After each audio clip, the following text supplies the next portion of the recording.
Yard, baby.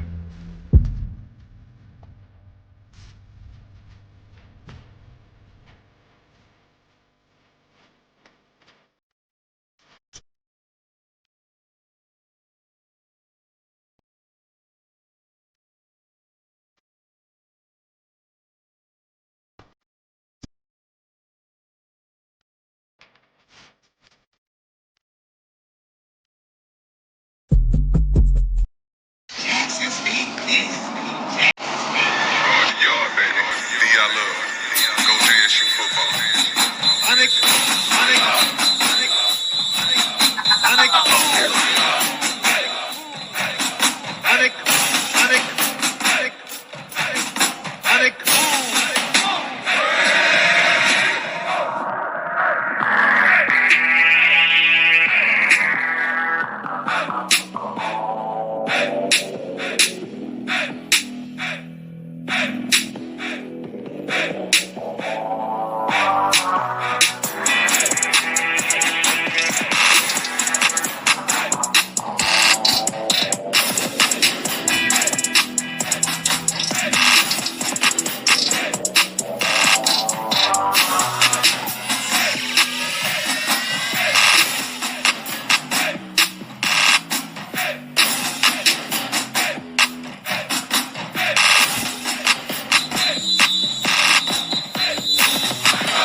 Great day to be a Tiger.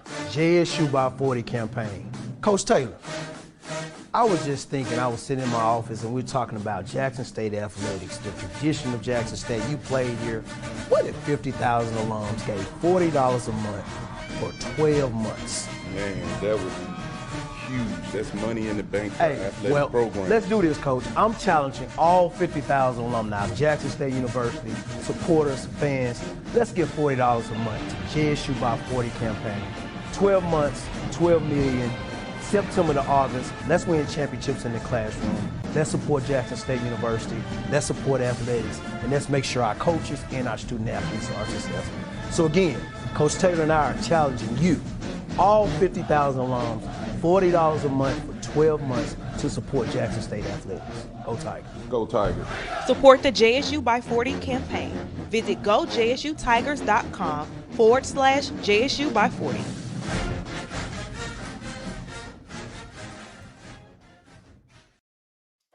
What's good, everybody? You know who it is. Yours truly. JSU Live Sports Chat. Welcome back, man. Here we go again. Funky Friday, man. I'm a little perturbed, man. I'm highly frustrated, man, with the outcome of that game. Oh man, we had it. We was right there, bro. I got a lot I want to say, but if you watch that game, I mean, we should not be playing tomorrow. We should be in the championship game on Sunday. We still got to go. Still got to go get it, man. We got to go get it. We got another game tomorrow. We get to play Bethune-Cookman again for a third time this tournament. And I just got to say this, man, real quick. I don't know if I ever said this on the channel, but I'm gonna say it again if I haven't. I absolutely hate SWAC officials, man. I hate them, bro. We got the worst officials on earth. Yeah. We got the worst officials on earth, man. It's just, listen, I understand kind of the letter of the law rules and all that good stuff, man, but there is a human element in sports that I think it's just getting to the point, man, to where I'm starting to absolutely hate sports, man.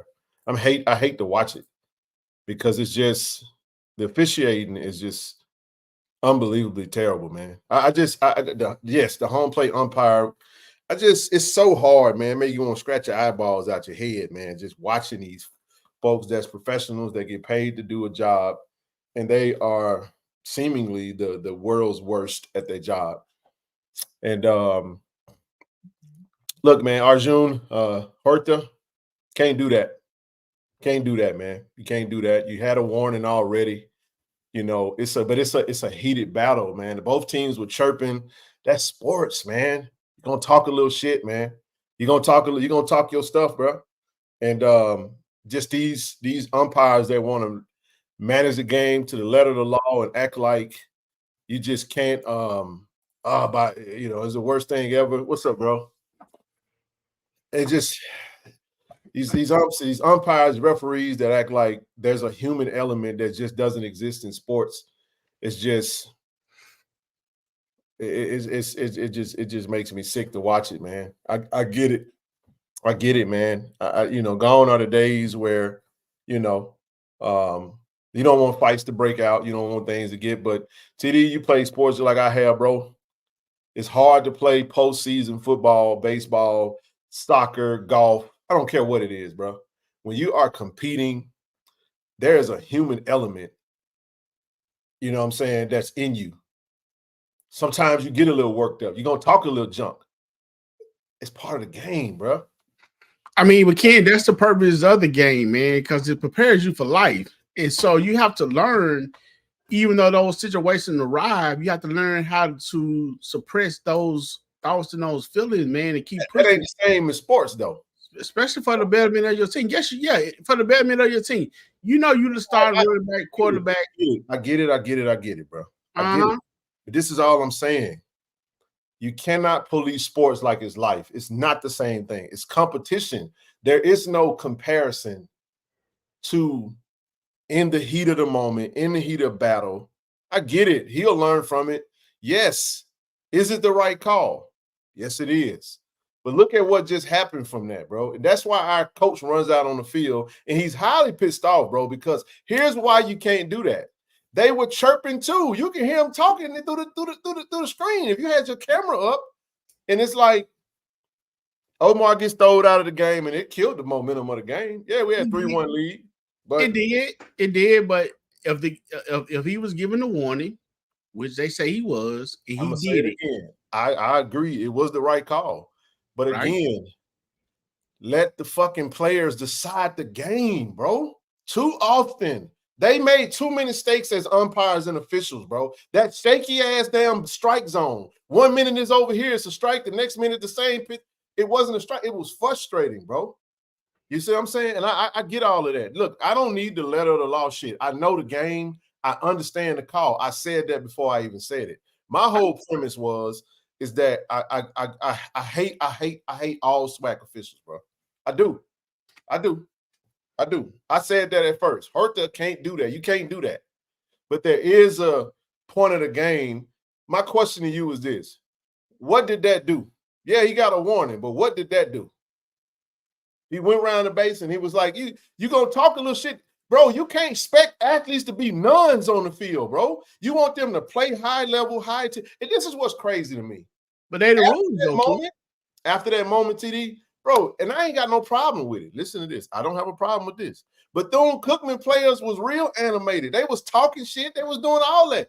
And I'm good with it. I'm good with it. But it's just one of them things, man. And it's like, I love that at the end of the game, one of our players grabbed the pitcher. And I know he was frustrated, and I know why he was frustrated. He threw a strike, TD. It was the same strike that the previous pitcher just threw. And he was looking at the umpire like, bro, what do I have to do to get a strike, bro? So he, after the game was over with. Now, listen, I am not saying that's why we lost the game. Look, Isaiah Williams went out there, had 2 wild pitches. There go your game. You got an out. You go out there, you hit a dude in the foot on a full count, and then you got a wild pitch. But this is what I'm saying. In that moment when you lose your coach, it kind of unraveled from there. That's why, and then 2, you throw the player out. He's not even eligible to play next game, bro. I get all of that, man. I'm just saying, bro, you cripple a team over something so trivial, dog. Nobody got hurt. It wasn't nothing. I'm just saying there's a human element in the game. That's all I'm saying. A human element in sports, bro. Well, sometimes you got to make a judgment and give a joker a look like, come on, bro. It's 8 in it. I understand y'all, but come on, man. Because if you ain't lettering the law, the game to the umph degree and to the T, where folks can take their helmet down, throw their helmet down, and talk smack and do all this and all that. Why? If he can't talk shit going around third, don't let a player get on this and oh, I'm gonna shoot an arrow to my team. That's you showing up to other opponents. Is that not the same thing? That's all I'm saying. How is that not the same thing? Okay, he did do it toward his bench. Oh, I'm gonna talk to my guys. It's just, I get it, bro. I get it. We were wrong. We didn't. So let me ask you this though, Ken. So if that's the rule, I'm pretty sure Coach Omar and staff. I'm with Omar, and that's why I would have got through out the game too. I'm sorry, I would have. That's why I know why Omar got through out the game. But go ahead, I'm gonna let you do. So do what I was wondering too. Do Omar not have another coach that could have came and got him? Because the first thing I said, somebody go get Omar. He did go out there. They did come out there. No, I said I'm talking about. I was hoping that one of his staff members or a bat boy, somebody went out there and got him because I knew he was headed to get kicked out. Because he had been chirping back and forth with him the whole time. He had been calling the dude on his BS the whole game. Right, I understand. And when you see that in the game, and this is what makes coaches frustrating in that game. Everything is challenged, which I get the gamesmanship of the baseball game. I get it. Both sides are. But man, them dudes were chirping, bro. Bethune-Cookman, them dudes were talking, bro. And listen, all I'm saying to you is this. I like that. As long as it don't lead to no fight or nothing like that. I mean, being animated and let these players play, bro. Let these players it's just like in football. I mean, you can get up, you can hit a home run, you can crawl on the ground, you can do whatever you want to do with a sack or interception, but you can't take the ball and throw it in the player's face or taunt literally in the player's face. They allow you to do certain form of celebrations, but there are some that they just don't allow because it could lead to other things. So here's the thing: if he knew the rules, I'm pretty sure the coaching staff prepared him for the rules, man. I'm not even debating that, bro. I'm not. Me and you in two different. We're in two different places. I'm with you on that. I agree 100%. I've already established that. Yes, I'm not saying to you that this is what I'm saying, bro. As an official, you can't don't letter of the law a team, bro, when the game is on the line, bro. If you ain't doing that in I get he gave him a warning. I get all of that. My thing is this right here. If you're gonna take away, that moment, I know what it led to it because before that, if you go back to that, before that moment even happened, Omar and the coach was talking because when their coach went out there and talked to their pitcher, Omar was talking to the umpire, and you can tell the dude was swelling up. He didn't really want to hit nothing. So he already, at that point, had it out for JSU. At that point, I've had enough, and I get all of that. I don't need no game polices, bro, to come tell me there is a human element in the game. That's all I'm saying. And when you have the game on the line, now you put a situation, you're in a situation where it's a judgment call. Was it the right call? Yep, it was. I'm not sitting up here saying it wasn't the right call. That's not what I'm saying. What I'm saying is, if I'm sitting there hearing this side chirp, and I'm hearing everybody chirping, it's an intense game. Hey, man, these are young kids, bro. Hey, it's an intense game. Bethune-Cookman just beat the shit out of who the hell they beat the hell out of? Texas Southern. Yeah. We got their son in them again. We already beat you. And y'all feeling like we ain't, you know what I'm saying? We gave them the game, bro. Now we got to go back and win it. We got to go back and do what we got to do. But that kid he can't even play tomorrow, bro. I mean, so you telling me that rounding damn third base, this is all I'm saying. You telling me rounding third base and him basically saying a couple words when he went by there that cost him a chance to play the next game? Okay, cool. I don't know. Again, I don't know the rules like that. Yeah. If that's the rule, Omar can coach tomorrow. But that's what we need because we need Herter. Herter was 3 for 3, and the dude he's our best left fielder. All I'm saying is, I understand that, and I get why he was super emotional. But man, I'm an athlete, bro. I play super intense. I just hate this era of sports, bro. I hate it. That's why I won't coach. I refuse to coach because my temperament, it's too soft, bro. It's too soft. You can't be intense no more. You want players to go out there and play with all this damn intensity and yet be focused in a minute, bro. You lose when you riled up and you in the moment and you feeling like y'all on a run and you finna get to the championship game. Those are raw emotions, man. You're saying in that moment, yes, you do have to muzzle it down some. You do have to. But there was a lot of stuff in that game that we saw, bro, that could have went either way. I'm saying there was a lot of chirping, and in that moment, it caught us. It bit us in the ass. So listen. It was several points. I mean, even the third baseman letting the man round the base. He should let that man went on home. We almost lost the run. Luckily, the run counted. I get it, bro. Right. I get it. I feel like in that moment, bro, you really could have just let that. You could have let that roll, bro. You know what I'm saying? Hey, I don't want to hear that shit. I get you, bro. I don't need you to police me on the game, bro. I know that already. Damn, I'm talking about the human element. I don't care about coaching. I don't care about orders. I don't care about that. I'm not saying that. I'm talking about a human element of the game. And if you can't understand what I'm saying, then just sit this one out, bro. I know the game. I understand that already. I'm just telling you, based off of what we saw, don't tell me that, you know what I'm saying, that the umpire, thank you, the umpires ruined a good game, bro. This ain't just SWAC related.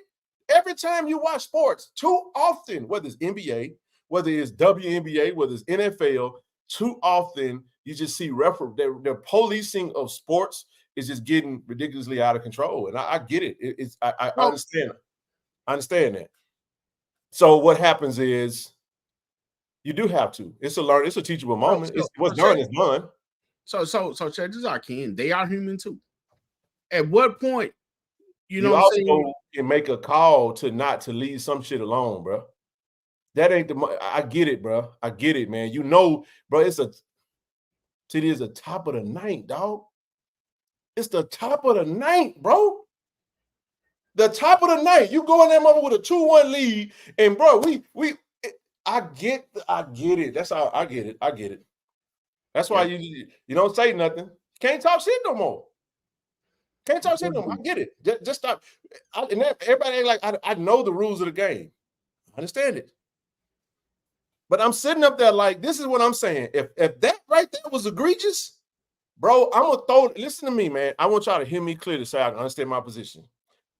If a batter hit one of my balls and I'm pitching and you get the second base TD and you flexing on me, I'm throwing it at your helmet next time you get to the plate. I'm just telling you what I do. If I can't say nothing, I'm gonna get it one way or the other, bro. I gotta get you. That's what I'm coming from. That's why in the major leagues, when the Joker a bat flip, you think, man, well, wait a minute, what he got his pet? What he all tight about? Joker hit a home run and he flipped the bat on it. It's rules to the game. I get all of that. I get it. It was just, I'm an intense player. I understood the emotions. I hated the call, even though it was right. There is such thing as a right call, wrong judgment. Yeah, Ken, I hear what you're saying, man. And you're right. I understand we have emotion. I mean, even as a lineman, the running back break one for 90 yards. I mean, you happy, you celebrate. You remember, you remember that game? What game was that we was watching, bro? Where they was calling that bullshit in the game. And then remember somebody got hit in the face and they didn't call it was football, bro. It was Quay. Was it Quay got into it with somebody? Anyway, it came back on us. And it happened right. What game was that? It happened right in front of the man. Got caught again. Yeah, I mean, he hit the man right in the face. Was that Alcorn? Yeah. And everybody was like, "Bruh, Ralph, nigga, did you not see that? It's like happened right in front of you." You see what I'm saying? Hey, but let me imagine this, and I wanted Mo to come up. I'm not sure. I should that switching that picture out on. In the ninth inning, Mo ain't gonna make it tonight. He had he out on it. He out with the fam tonight. Okay. Hey, what's up, Zoe? I know Zoe on. I had muted. What? Hold on. There you go. What's up, bro? What's up, man? What's up, man? What's up, TD? What up, D? I love family. Man, listen. Remember a week or so ago, I made a post to you and I said, man, how baseball players are soft. That's just like the game itself. Man, how the hell you gonna kick a dude out because he mouthed something? He didn't say, you can actually go back and read his lips. He didn't say expletive because he said something to the dugout. I got to throw him out the game. Man, that's weak as all get out, man. And I understand the ruling, and listen, Horta had been warned. Yes. We were talking about in the chat. Okay, you're hot head. Some players are just like that. They intense. They want to eat the next person's face. That's how they are. Well, that's how they play the game. He's not a hot head. To me, he's passionate. That's he's all. Passionate. Just a little passion, bro. But passion, you can't have. You have to control your passion in the game these days, bro. And I understand that. It is what it is. God dog it, man. Even with that, bro. Even with that. Hey, who we want out of this game, man? FAMU or Grambling? Both of them. I think FAMU number one, right? Yeah, man, it don't matter. We get the loser. It don't matter. Whoever lost that game, we play them. No, we play Bethune. Yeah, we play Bethune. Yeah, we play Bethune. Saturday. We won the game. No. So we play Bethune again, and then after that, we play the loser of the. No. So Grambling has to beat FAMU twice, just like Bethune got to beat us twice because they're coming out of the losers bracket. Whoever wins that bracket play the winner of tomorrow's game between us and Bethune. So if Bethune beat us, they go to the championship game. We win, we go to the championship game. And so you say Grambling has to win this one? Grambling got to win. Grambling got to win twice. Okay. Yeah. Well, go Grambling. They bats getting hot too. I just think that moment took a lot out of us, bro. It took a chunk out of us. You can see it killed our momentum. Because you pissed off and you can't say nothing because you don't want to get kicked out the game, and you see your coach get kicked out the game. And I understood Omar's frustration, bro. I really did. And coach was just like, bro, y'all hoeing us right now, man. And if you follow the game, then referees was being real, inconsistent in some of those instances. And I get, they got orders and all that. Look, what was their orders when it came to being inconsistent? Or were you not watching the game? Yeah, y'all always act like, listen, man, I you can do whatever you want to do. I just don't need you to talk. I know the game just like you, Jeremiah. I played the damn game, bro. I'm saying, if somebody's telling you I understand the rules, I don't need you to tell me the rules. That's all I'm saying, bro. I don't need all that. I don't need to hear all that, oh, he got order. I get all of that, bro. I get all of that. It's still a human element to it. At the end of the day, you killed a damn game in the middle of okay, you got the call right, but you fucked the game up. That happens all the time from officiating, bro. But I guess it's right because he got y'all. You missing my point, bro. Those SWAC umpires are so inconsistently bad. Or did you not watch the game? Because I still watched the whole game, and they calling was it was like this, bro. It was up. It was shaky. It was shaky. That's why I'm a firm believer. Go ahead and do what you got to do. Handle your business, and don't let the referee play a part in the game. Close game, huh? It's a close game. Bro, we gave that thing away throwing walking folks. The last inning comes down to pitching at the end of the day. You know what I'm saying? I mean, because bro, shut the fuck up talking to me, bro. Like, god damn, dog. Like, I don't want to hear that shit, bro. I don't need you to lecture me, dog. I ain't lecturing you. Like, stop talking to me. Like, I said I was frustrated, and I told you why, and I said what happened. I don't want to hear that shit, man. Damn, act like you. If people come on, act like you. No, fuck, I know the game, bro. I know that already. Damn, let me say what I got to say. You say I don't need all of that, bro.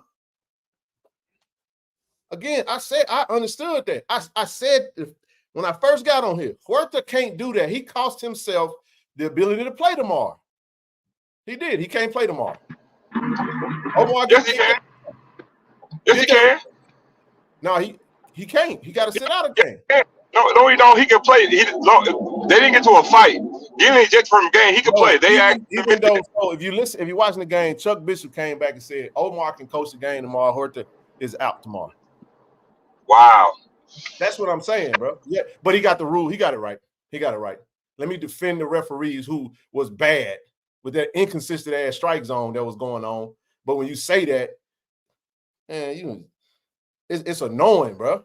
Again, I know what I see. I don't speak on nothing unless I'm gonna call it the way I see it.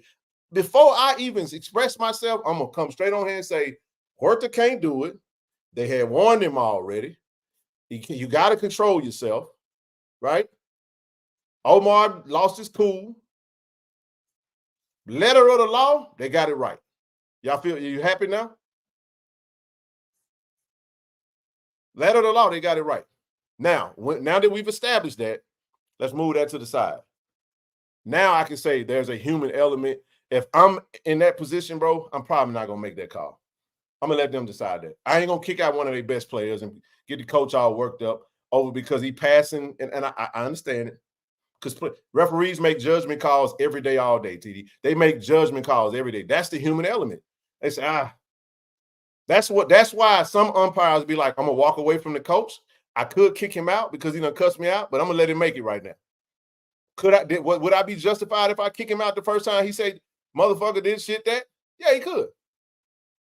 But if he walk away and say, I'm gonna let you make it right now, all right, cool. Just saying. It's all a judgment call, bro. But the thing is, man, in baseball, I mean, just call a spade, man. In baseball, the umpires dictate too much of the game. Well, the game is the game. The game is the game. It is what it is. All I'm saying is that. Well, you sound like you don't know why. Well, listen, all I'm saying is in the game that we play, the refs got a job to do. Some stuff is like those judges, like the strike zone, it is what it is, bro. I saw one strike was called. The next time when Shamar got up there, it wasn't called a strike. So it was what it was, but he threw several balls. I'm not saying the referees is why we lost the game. I'm just saying to y'all that we lost the game because we lost the game. But that moment where the player got kicked out and followed by Omar getting kicked out, it sucked the life out of us, put us in a terrible spot. And maybe that had something to do with why Isaiah was out there. He got a little shaky, had a couple of wild pitches. Maybe it was, maybe it wasn't. I don't know. But you can definitely visibly tell that the energy was different. It just felt different. Now here's what we hope don't happen. The momentum absolutely shifted. And here's what we hope not happen. I hope that it don't carry over into tomorrow's game. I hope we can sleep on it, leave it alone, move on from it. Let's get it out and let's move on. That's what I hope. But we'll see.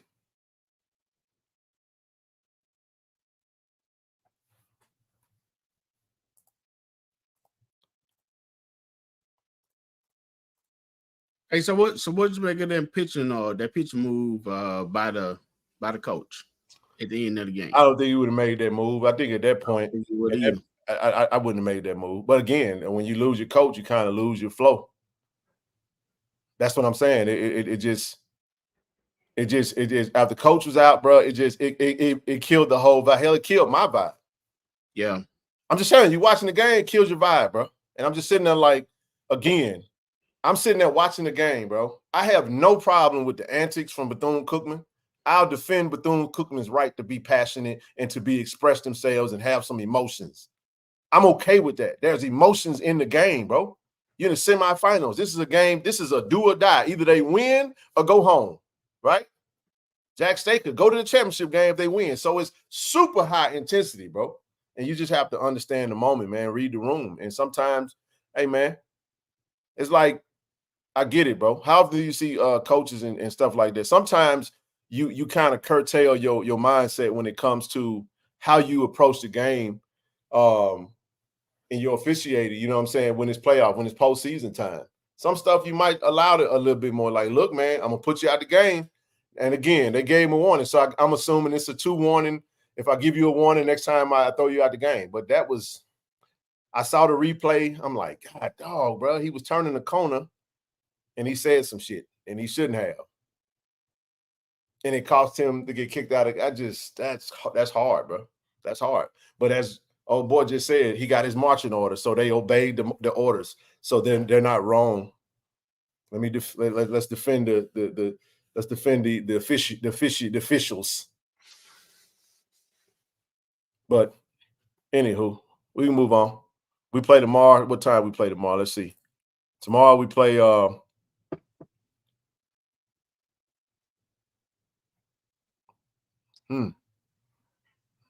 Shit, I don't even got this mother in there. So No, that one was up there. Winner 7 played that. So I got to look at what time we play tomorrow at noon. Okay. Hey man, it is what it is, man. Oh, is it 11? So is that noon central? Noon. What is that? So that's noon Eastern Standard Time. So it'd be 9 o'clock. Yeah, it's noon Eastern. Okay. Well, hopefully, man, they hopefully they can get it together, man. I hate that we lost Horta for the next game. The kid was electric from the plate, man. At the plate, bro. His bat was just smoking hot. And I understand it, bro. He plays with an edge. You know what I'm saying? And you know, sorry for all the players that play with an edge in today's game. You got to muzzle that down. You got to turn it down a little bit. You got to have controlled rage. It's kind of it ain't oxymoronic, but you know, can't lose yourself. Can't mouth off anything when you. I didn't say what. So the first time, I guess. Oh, okay. He was chirping at them the first time. He got a warning. I get it. To me, he shouldn't have got on one the first time. I mean, man, look, it's a competitive game, man. Two guys, man, they weren't even cursing, man. They were just talking noise to each other. Straight up. It's weak, man. Hey, man, listen, it's a lot that be said, man. Listen, TD, when you play baseball, bro, man, you know how much shit you be talking, bro, when you on base? Actually, man, I actually like the rally that the rally that the dugout do, man. I mean, so I see the passion. But baseball already damn near boring as hell now. Yeah. So the rallying, rally, rule. The pitcher name is Sue. You know, whatever. There's a lot of stuff we used to say. Rally. The pitcher name is Sally. We used to have fun with it. You gotta muscle up some energy and some emotion and some excitement in a baseball game, bro. You see what I'm saying? It's with the pitch count, with the pitch clock, so that the game ain't slow as all get out. It's moving a little quicker. When the bats are striking, the pitching is solid. You had a defensive struggle. You had a good pitching duo. Vander Venter went out there and did his thing. You know what I'm saying? We started Vander Venter again, and he did his thing, man. He really did. So, hey, okay, when you pulled it up, man, made me think about Hibbler, man. That catch that he made in that game on Wednesday in the center field, man, that was nice. Oh man, it was, bro. Hey, he went head first with it. He went all out. Now that's one of them ones that turned to if you miss that ball, TD, usually that's followed up behind a infield, what do they call it? An infield home run. Man. Hey, man, you mess around and dive and that ball get behind you, it can lead to a triple or a home run. You know what I'm saying? So, and then I like the fact that the announcer said that was, I mean, I don't know, that there were plenty of scouts at the game. So these boys are getting some good looks, you know. Yeah, they were. Probably for more than just the scouts. But, you know, especially with Eichenberg is still swinging the bat the way he's doing, man. I mean, the young man is playing some good ball. And they were messing with about a burger, man. Hey, that would be cool, kid. It would be. I mean, see, you know what's cool about this team, man? You know, you got players like Tate. You got some young players out there, man. You really do. You got some young players, and then you got Shamar. He's a freshman. I mean, you got this team was built to win the tournament, and I hate that we let that moment get away. That moment's gonna haunt us if we lose tomorrow. It's gonna absolutely haunt us. I mean, you go into the bottom of the ninth with a 2-run lead. You got to win that. So, Ken, let me ask you this. Even, you know what I'm saying, you know, I asked the question, did Coach Omar possibly have someone on the staff like other teams do that will come and get the coach? Because he was extremely the center point, the head of the team in our aspect. He's already been going at the reps, Someone should have went out there and got him, man. I don't know if his third baseman should have came off and say, hey, coach, come on, let's go back in. I mean, the coach that was out there, they was telling him, like, coach, come on, calm down. But I don't think that they expected. It's kind of, again, man, hindsight's 20/20. It's easy to dissect something when you're looking at it after it already happened. It's a lot easier. Man, I got 45 seconds before they called him. I said, man, I was on the stair climb. I said, man, somebody go get Omar. Somebody go get Omar. That's the question, though. That's the thing about the TD. That's good in theory, but it's like we can have somebody go get him, but that don't mean you're gonna have a good success rate to getting it done. I mean, he's the head coach. Yeah, I mean, but a 10 would have been good, you know. Like, come on, coach, we need you. We probably would have won that game, Ken. I agree. I look, I'm not disagreeing with you. I agree with you, but I'm saying is in the heat of the moment, sometimes it ain't gonna go through. I'm telling you. Yeah, I feel you. Well, I mean, let me ask you this though. What was happening that was frustrating Omar? I mean, he like the strike zone. Strike zone initially. The strike zone initially. Inconsistent. Yeah. Again, at the end of the day, how we got to this situation is the human errors of the adults. And it's okay. It's a part. Again, I accept that because that is that's the human element in it. It's not like it's AI where you got a robot back there and every little thing is and I get that, bro. I get it.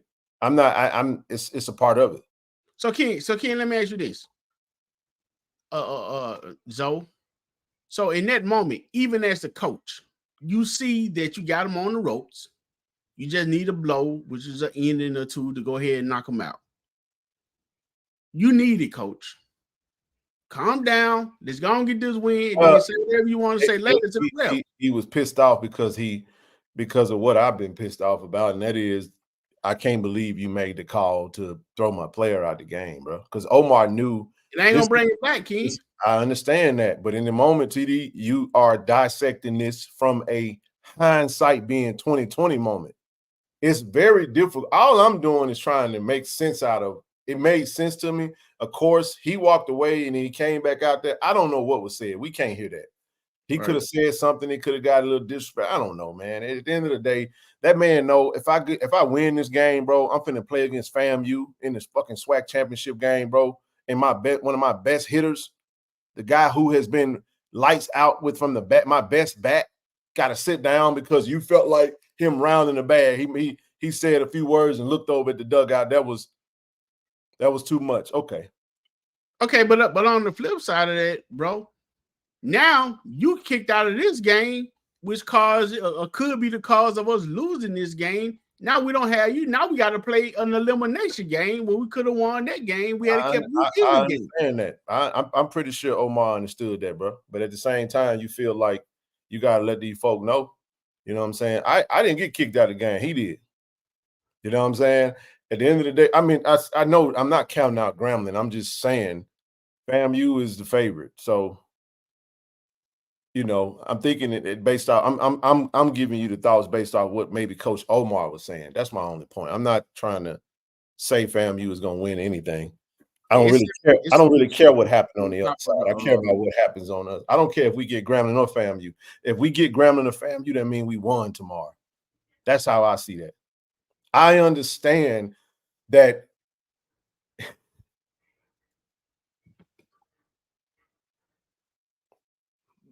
it's all right, bro. I get it, man. Let's just say that the referee, the umpires got it right, and the player and the coach got it wrong. Let me say this. I'm not saying I don't agree. You got to let these players have emotions. I agree.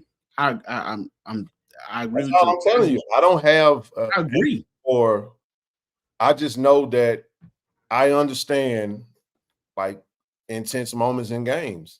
I probably was the most. I ain't gonna say that. I ain't gonna reveal that on myself. I'm pretty sure it would be shocking. But when I played him in the league, I was probably one of the most teched up players because I was intense, man. And I hate referees, bro, especially bad ones. That was just me. I'm not. Listen, I understand a job got to be done, bro. And It is what it is. There you go. Come on up, man. Get this shit out, man. Come on, get it out, dog.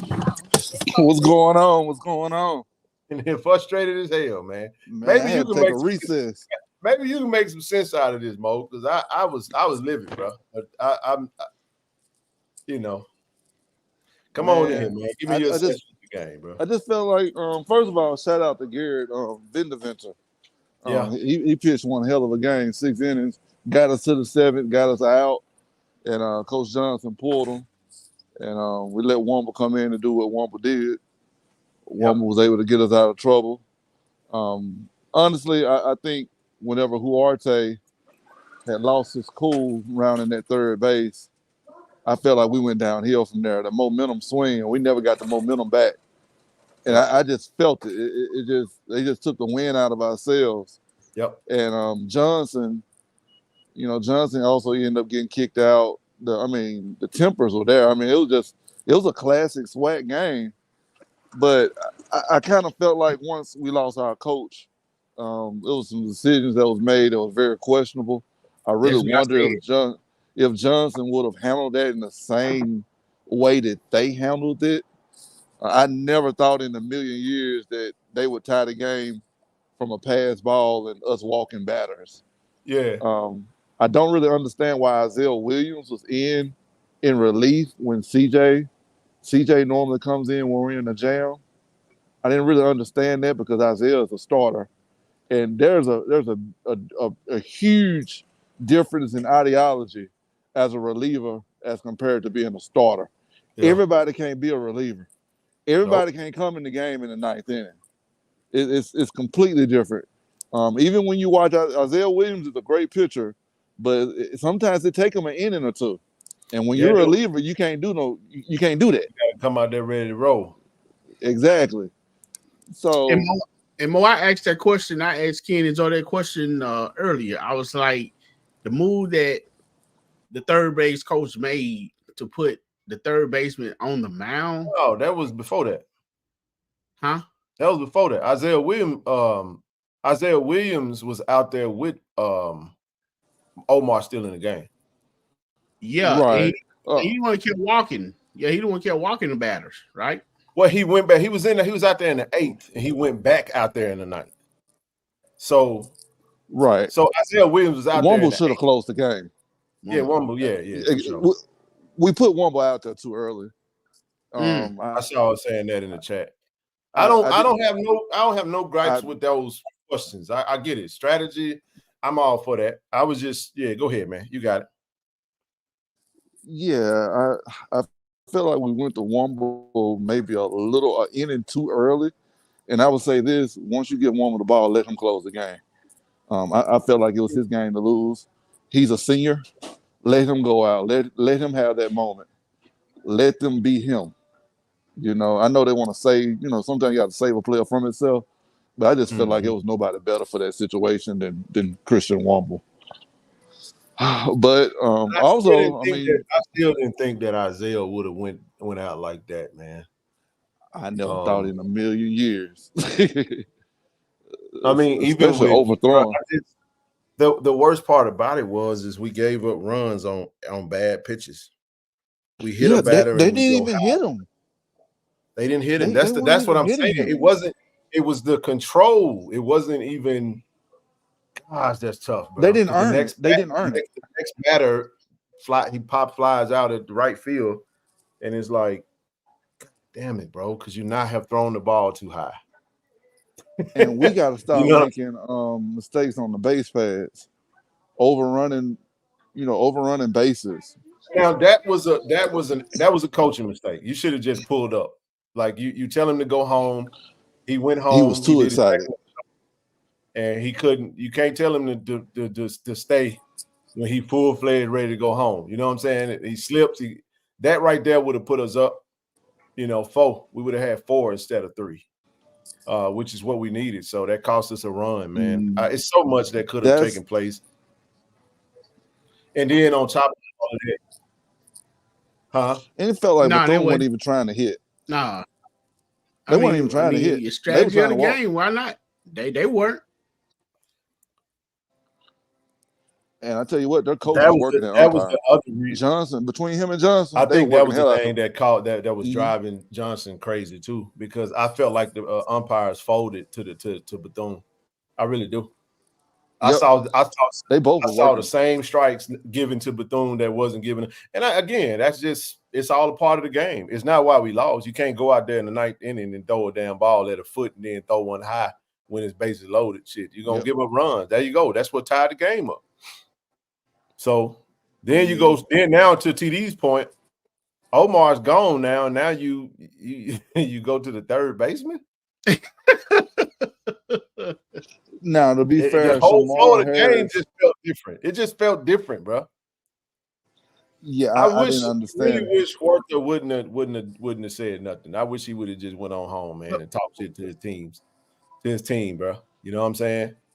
Come on around the base, bro, and then just look at your dugout and do all that you want. You know what I mean? Like that's Play the game the right way.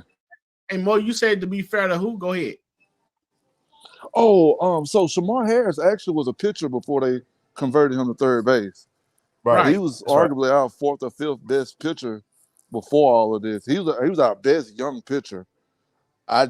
They wanted Harris. If you were watching the game, Harris actually was warming up in the sixth inning. He was going to come in and relieve Garrett, but instead they ended up going to Wumble.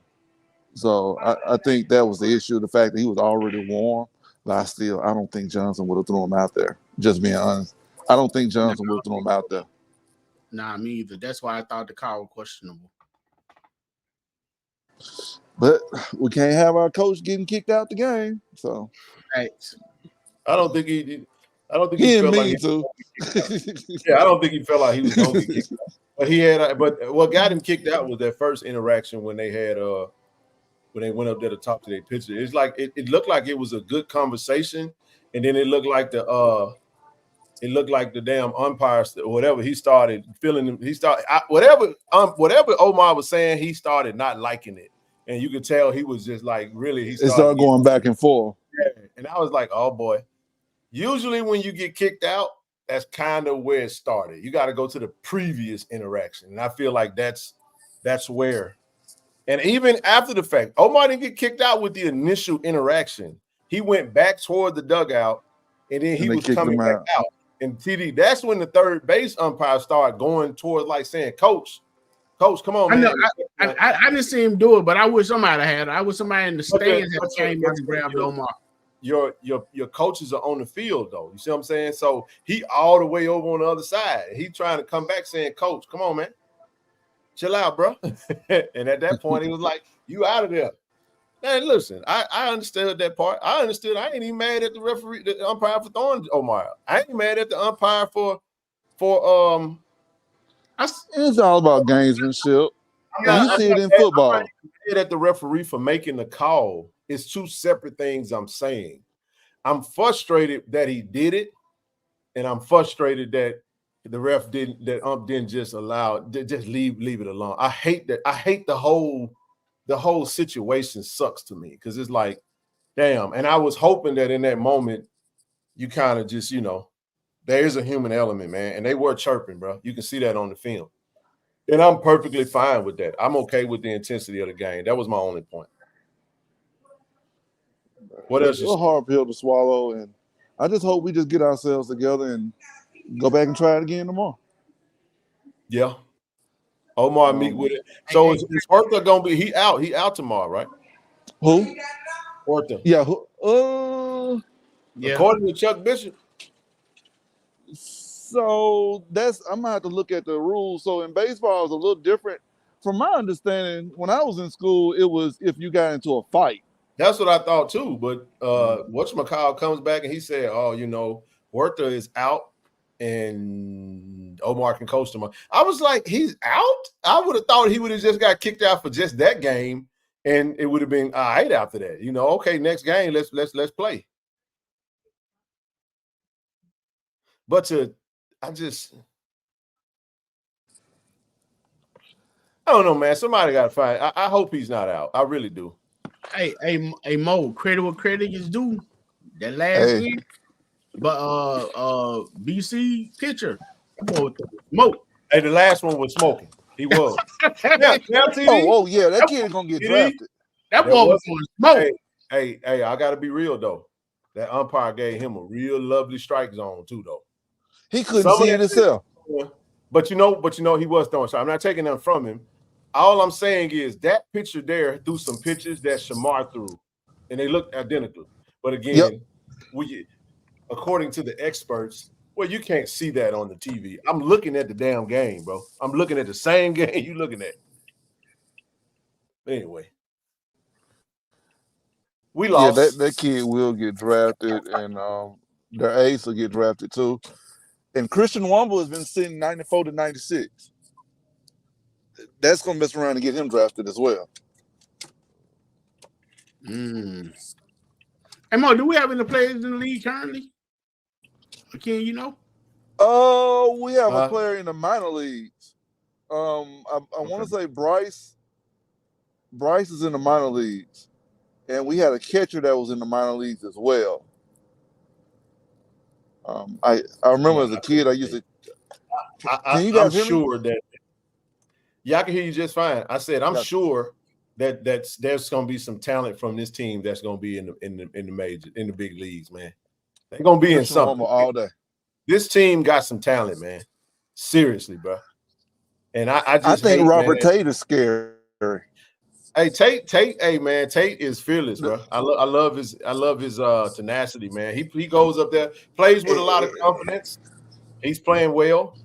But man, we got to go back. Who you think we pitch tomorrow? Spurgeon? He went in the hole and got one.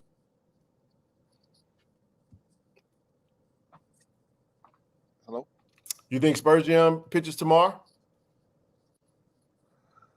Oh, yeah, he's gonna have to because we used everybody except for Spurgeon and Lorenz today. So Spurgeon, Lorenz, Brandon Haston hasn't pitched yet. I think we might go. It's gonna be a toss up between Lorenz and Spurgeon. So, hey, Mo, let me ask you this. What's up, TD? With Coach Omar getting kicked out the game, I'm sure that he, I know he's been coaching forever. I know he probably bearing some of the burden on his shoulder. You in his shoes, how you got to brush it off, but how do you brush that off and convince your team and talk to your team, prepare them for the next game? Kind of putting, I got kicked out behind. You got to use it. You got to use it to motivate them. You got to use it. You got to let them know that we're better than Bethune-Cookman. That was the second time that we've gotten them down in the ninth inning and had them, literally had them, and we lost to them twice like this. Facts. So you have to use it. You have to use it to motivate. We only need one. We win tomorrow. It's simple. You win, you go to the championship. You lose, you go home. Well, look like it's gonna be 4 games tomorrow. I mean, 2. Hey, it will be TD. Look like Gremlin. Hey, man, Gremlin got hot, bro. They got super hot, bro. And I think I heard y'all talking about who would y'all prefer to see. I'll tell you right now, I can see Gremlin beating FAMU, but I do not see Gremlin beating us. I do not. I would love to have Gremlin in the championship. Playing the matchup, Gremlin is a better matchup for us than FAMU. That's what I said with especially FAMU being number 1. I was thinking Grambling. It's their style. It's not necessarily them being number 1. It's their style. Okay. It's the style that they play. FAMU has 2 brothers, the Granger brothers, and their pitching style is very similar to what we try to do with our starters. Okay. They are rhythm pitchers. They get it and go. I know TD don't like the small ball, but they're the type of pitchers you got to small ball them to death. Hey, I'm respecting it now. I've been watching a little more. I understand it. You see why we do what we do, huh? I understand it. I understand. So sometimes, I mean, when you got making them sweat third baseman swing now. You see, you got to let get themselves out and Tate swing. Hey, by the way, nice catch by that pitch on that bunt too by on BC. Oh yeah, that was. Hey man, we played some really good defense. We did everything right until we got to the bottom of the ninth. We choked. Actually, until we got to the ninth. Until we got to the ninth inning. Top of the ninth, yeah. The ninth inning was just egregious. We shouldn't have put ourselves in that situation, and it's okay. Learning experience, and we'll learn from it. Yes, Natasha, he'll be back tomorrow. Yeah, we gotta go get it, man. I'm at the end of the day, bro. I'm over it, man. I was filming, bro, because I just was like, damn, bro. I want to see the game. I'm okay with a little shit talking, bro. That's all. And I'm gonna be real. You know, Ken, TD. I'll be honest. I was one of the biggest ones that was against Venter. He pitched his butt off today. He really pitched, and he wasn't throwing but 83. But he pitched so well today. You don't lose a game when your pitcher, pitched the way he pitched. And somebody like him that's unexpected, man, I just hate it. I hate it for him. Yeah, we got to go get it. It's Saturday, man. It's noon their time. You sleep on it. Hopefully they don't carry it over, and hopefully, coach can go in there and say, "Look, this one's on me. I let this one get away. I ruined it. That's on me. I got to be better. You guys are playing well enough to win. Let's go win this thing. Let's go do it." That's the message. That's the message. Again, it is what it is, man. I just because Ken, I would say this too. Even saying this about Coach Johnson. Like you said, he wear it on his shoulders because I think if he had stayed in, we win. We win. He probably wasn't thinking that they was going to go to that extreme and kicking them out. And I wish they hadn't, but it did happen. However, he went there because Ken, I'm gonna say this: there were times we all was sitting back and was like, in football, and like, Coach Taylor, something need to happen with what's going on these field with these reps and these players doing illegal stuff and Coach Taylor kept his cool. He played it through, and he had success doing that. So that's the only thing I'm saying. Sometimes, we got to control that emotion for the benefit of the whole team. And it's just the gamesmanship of the game. I mean, I was at the Alcorn game last year, and I was actually sitting on Alcorn side, and McNair was going off on the ref, and it ended up working because he ended up getting some crazy calls at the end. Yeah. Coach Taylor got something too. Yeah. I mean, you have to. I mean, he put his foot down. You have to, man. And players like to see coaches stand up for them, man. So listen, I'm gonna give you a scenario. I'm watching this game, right? Luka just hit a big three. They down 2. He just hit a 3 seconds to go in the game. Ant-Man turns the ball over. Okay. They up 2, give the ball to the Dallas Mavericks. Watch this, TD. Isn't it? Luka did his thing. Step back on Gobert, hit a 3-pointer. And just basically said, "Motherfucker, you can't fucking guard." Looking straight at him. TD, that's a toning tech, bro. But you don't make that call in the playoffs with 3 seconds to go in the game. You see, he just made my point. You're not going to give him his second. I'm just saying, you don't give him his second tech. That was by the letter of the law. He just did everything that qualifies for a technical foul. And if I was the ref, I'd have kicked him out. That was the only point I was making. Sometimes it's hard to explain. I understand, bro. You just hit a big shot. Let me flex. Let me talk my shit a little bit, bro. Just a little bit. I don't mean no harm. I ain't trying to start no fight. But I just hit a big 3 in a playoff game that could possibly win it and passed it up. And what really hurt us was the momentum. Oh, Ant? Yeah, he ain't ready for the moment. They down 2. And now he fussing at the crowd. He said, "Go home, beat with the B word." I'm just saying. And this is baseball. Why are we kicking people out in baseball? And I don't have no, I don't have no problem with that. Ant, I love Ant-Man. His time is coming. But in that moment, that's the stuff that LeBron get killed for, bro. You get the ball with 3 seconds to go. You don't pass it to Nas Reed. You got to put your head down. You got to get to the basket. You got to get a shot off. You got to take that shot. The big boys take the shot, man. You can't pass that off to Nas Reed. Nas Reed fire up a 3. They miss it. Hey, it is what it is. Dallas Mavericks up 2-0. They win 2 in Minnesota. Again, Luka is not afraid of the moment. I knew when they was down 2 that Luka was going to take a 3-pointer without, listen to me, TD, without even knowing what the strategy was. I said he going to dribble, step back 3.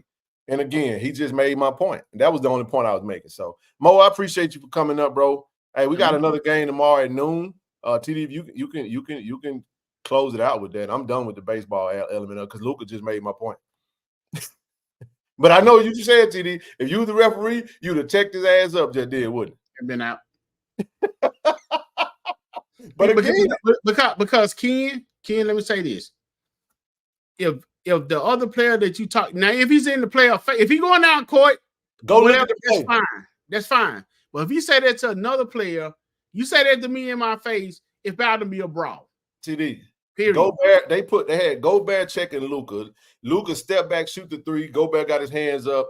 And I'm talking about after he made the 3, he like, motherfucker. He looking at him. Gobert ain't looking at him. Gobert looking, trying to see who taking the ball out. But he like, motherfucker, you can't fucking guard me. And I ain't got no problem with it. Now, CD, here's the other side of that coin. We do this thing where I come from. You go to the hole, you got to get tapped up, baby. You can talk your stuff, man. Just know next game, you got to see me, dog. I'm going to hard foul you at least once. I'm going to let you know, hey, bro. All right. I see you, big dog. Just saying. And you go, hey, Ty B said, look, I'm not calling that TD with 3 seconds left, bro. The game is on the line. You know what the referees just did? The humans just did?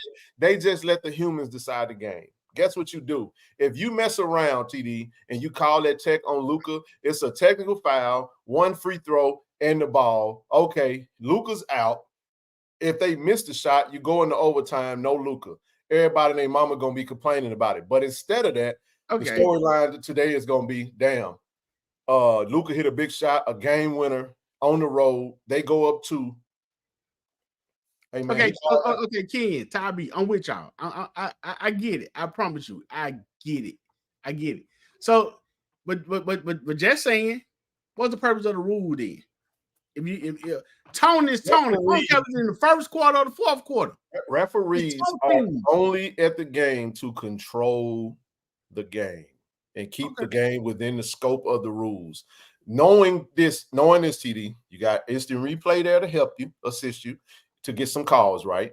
They've even given coaches some challenges to challenge some calls. Okay, I think it was the okay. Let's take a look at it. The referees are not there to decide the game. The athletes are. They are merely there to control the game and keep the game from getting out of control. That's all. That's what my definition of refereeing is. It's not nobody come there to see the damn umpires in the stripes, bro. Nobody does. Nobody comes to see the referees, bro. Just call the game, dog. You're not a star. But see, in today's game, and you know, a lot of these, you know some of these referees, bro. More so in basketball than football. But football do a little bit better job when they got. Are the referees human? Are they entitled to mistakes? Absolutely. No, I'm not even pushing against that. If you make a mistake, you make a mistake. I'm not even saying that the human element in error is accepted in all sports. The human element is accepted in that. I'm talking about judgment calls. You know damn well if you call this game, it's going to alter the outcome of the game. I tell you what, man. I wish I was there, man. That was some good baseball tonight, though.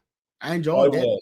It was, man. The whole day. This was a good baseball day. The whole entire day was awesome for SWAC. The tournament's been good. It's been good, bro. It's been electric, man. TD, think about the Alcorn game. If the refs took away the chance to win the game on the field with the calls they made, it's better to let the players decide what Alcorn. Yeah.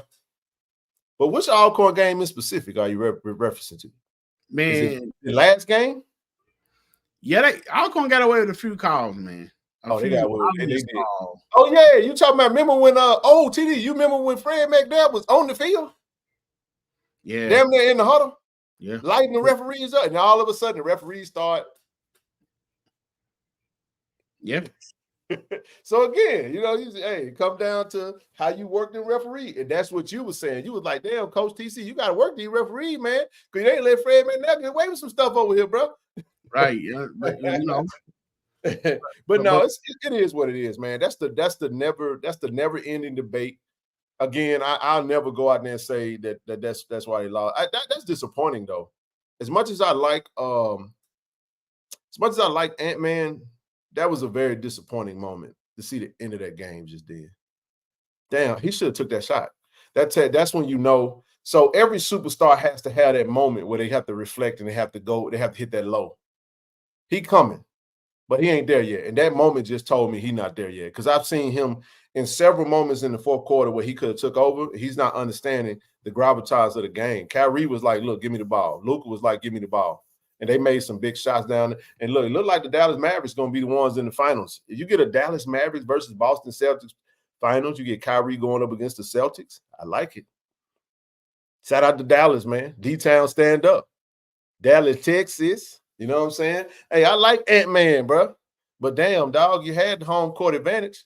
Now you get to go on the road and just be regular. Now it's going to be pumping in Dallas now. It's going to be pumping in Dallas. But anyway, let's move right along, man. We got past the baseball stuff, man. Let's see. Hey, man, we got a recommitment. What? So our punter, the young man that was that he decommitted yesterday, TD. I forget his name. I don't know. I stopped following him once he decommitted, but it is what it is. And he was the punter. He was joining us. He decommitted and he went to he got a full academic scholarship at Alabama. The young man, I think his name was Kasim, something like that. Kasim or something like that. But hey, good deal for him, man. And brother Jalen Payne, who used to be committed to us as a punter, he got reoffered and he recommitted. So he said he locked in. He ain't going nowhere. And that the guy came on with his dad and yeah, that's him. All that stuff. That's him. He came back, TD. Where you get that uniform from?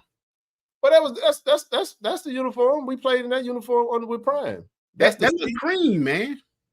Well, I mean, that's the edit of the photo. That's that white jersey that we played in Miami. That uniform we played in Miami when it was 7-6 versus FAMU. I remember that speed racer helmet. I'm glad that helmet is gone, never to return in life again. I absolutely hate the helmet. I love the jersey, but I hate the helmet though. Right. Yeah, EA, that's true. But again, that's a human element. That's another human element to consider, depending on who you're dealing with. That means the humans get to decide. I'm dealing with a hothead. I'm a da da da da da. Hey, EA, I appreciate Rasheed Wallace against the Lakers because Trailblazers had us. They would. You had no problem with it then, huh, TD? Hey, look. When they were calling them takes on Rasheed, I appreciate it, man, because Blazer had us on the ropes, man. The Lakers, the year with Shaq, man, they were probably gonna take us. But all good, man. Staring down the referee and everything, you can't do that, man. I'd have take him up to get yourself out of here, boy. Yes, indeed, man. Hey, look, we got another commitment. We talked about Miss Tierney last show. Straight out of Memphis, Tennessee, high school, Memphis Player of the Year. But we got another commitment today, man, from a big. It hasn't been announced just yet. I talked to Coach Daniel today, and he kind of gave me a name. I'll wait until they put it out there. But we got a big man coming in, really solid big, and lower ninth. Okay, so Gramblin's gonna take this win, and you're gonna have a rematch of Grambling FAMU and Jackson State Bethune-Cookman. We're gonna do it all over again tomorrow. That's what I said. Yeah. Coach Mo Williams got his camps coming up. Look, if you guys are interested, if you know anybody out there looking to join the team camp June the 12th, and then they got an elite camp, 9th graders through 12th graders, man, from the 17th to the 18th. Hey, hit him up, man. Hit him up. Coach Mo got a great camp. They're gonna be doing their thing over there. And Coach TC is gonna start his camps shortly after that. You got the ladies clinic on the 15th. You got youth and cheer camp. Then you got the prospect mega camp Friday. Then and that Saturday you got a team camp with a 7-on-7 with O-line, D-line. Right now, listen, if you ladies haven't signed up for the women's clinic, man, go ahead and get signed up. You get signed up at football operations at jsums.edu. Make sure you guys send your information in, man. Go and get signed up. Hey, what are those dates again, Ken? There we go. Saturday, June the 15th. Thursday, June the 20th. Friday, June the 21st. And Saturday, June the 22nd. And then these are just the separations of the camps. You got the women's clinic, then you have the youth and cheer clinic. And look, this last one over here, sorry about that. James, the Problem Houston, man. He's got a camp coming to Jackson, man. It's going to be at Veterans Memorial Stadium, June the 23rd. Hey, man, I'm excited about that, bro. That's going to be that's going to be a Sunday. That's awesome. Registration begins at 8 a.m. So session 1 will be 5-year-olds to 10-year-olds from 9 a.m. to 10:15. And then session 2 would be from 10:30 to 12 p.m. That'll be 11-year-olds to 17-year-olds, man. So, hey, listen, sign up, man. Go to his social media and click the link, man. Be sure to pull up. Man, we got James Houston coming back to Jackson. That's dope, man. I love this, man. I know he was in Houston. I mean, he was in Houston. He was in Florida last year, had Auburn Miller over there with him. This year he's coming to Jackson, man. And I love that. I love that he's paying it forward. And who knows who he might bring with him, man. He might have some of those NFL buddies out there with him, man. And see, Ken, that's what I spoke about months ago about players coming back and you're paying for. You got to respect what James Houston is doing. Oh, no doubt about it. I mean, you have to. I mean, because, again, people don't have to do anything, and they choose to do it because, again, he had us for a year. I mean, still wear that chain around his neck like he just won it with the JSU pendant. Yes, sir. He comes in, man. And I always been, an underdog rooting for a Detroit Lions fan, but when they got James Houston, I mean, they stepped it up even more. So, man, much respect to him, appreciative of him coming and do this. And, man, I hope that camp get over flooded. I'm gonna need this flyer so I can push it. Matter of fact, I'm signing some kids up. There you go, TD. I love it, bro. Hey, look at the flyer, man. Hey, look at the jerseys, bro. He got the JSU uniform. He got the Lions uniform. I love that, bro.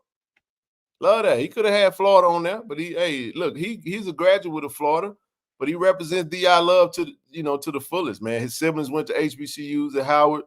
That's dope, man. I love it. I love it. I love it, man. June 23rd, man. Registration begins at 8 a.m.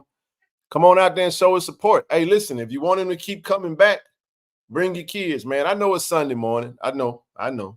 Trust me and believe. I get it. I know it's Sunday morning. And I know. But all them kids ain't going to be at church. Y'all know. Come on now. Let's get them on over there to the stadium. Give them something to do. And let them know, especially those kids that absolutely love James Houston and keep up with Jack State football. This will be a great opportunity for them. And pray for them for the practice start. Oh, no doubt about it.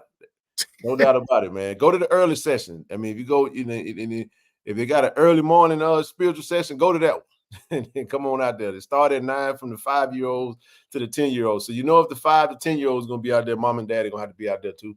So definitely pull up, and we love to be there to support James for this great camp, man. In July, we got the volleyball camps. We've had that up there. We got the middle school and junior varsity is going to be on the 8th and the 9th. Then you got the high school will be on the 10th, and you got the elite skills camp will be on the 11th and the 12th. So go to www.jsums.edu/summer camps if you want to get some volleyball training with JSU. Coaching staff and players, man. This would be a great opportunity for all the up-and-coming lady volleyball players. So let's get signed up. Again, we talked about Brad going to be the ambassador for. Hey, look, man, do you know when I got off the show, man, I was watching that show.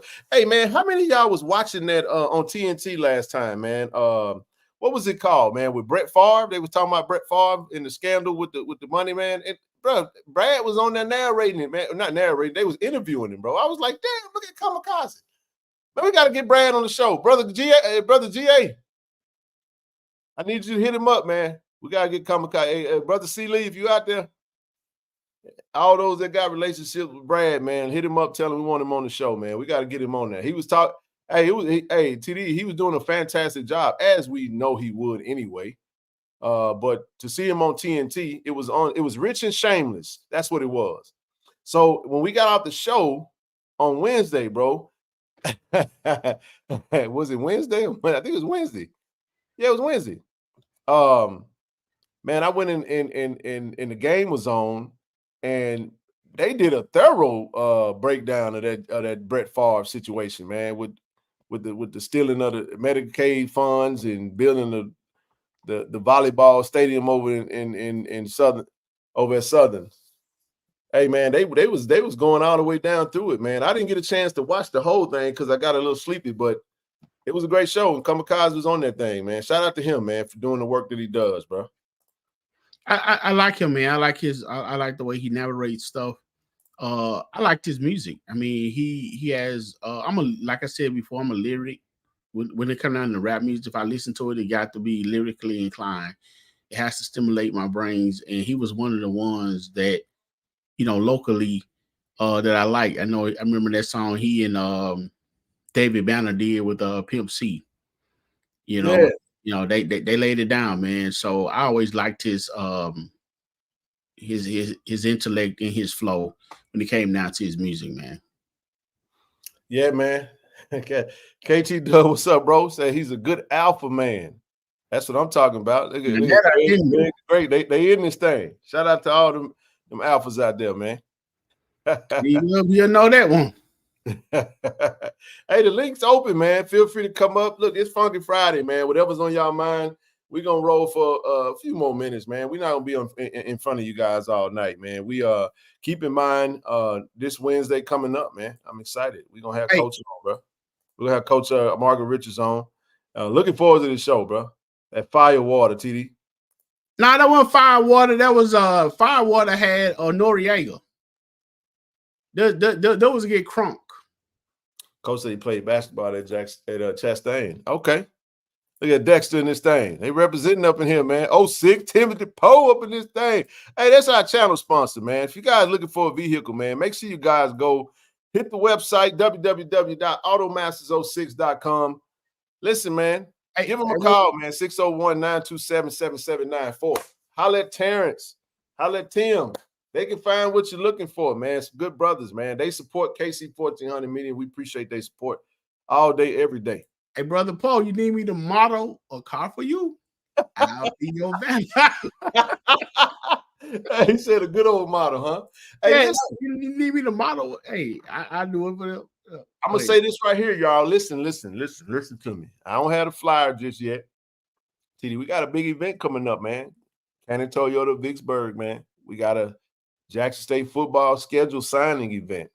KC-1400 Media is gonna be there on the scene. We're gonna have some food trucks. We're gonna have a radio station there. We're gonna bring our NIL athletes.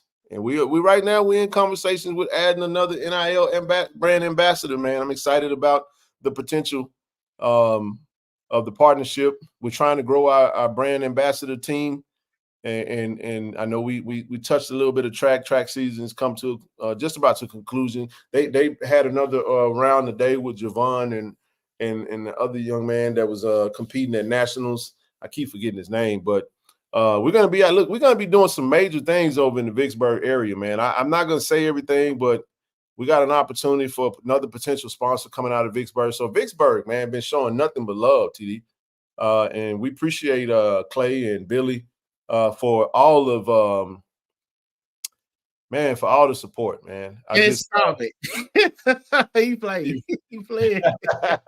Hey, but listen, I mean that. So listen, I want if there's any alums out there in the Vicksburg area that we want them to come out. I'm gonna hit up Patrice. Patrice, I know. Hey, congratulations, Patrice, on winning the National Alumni President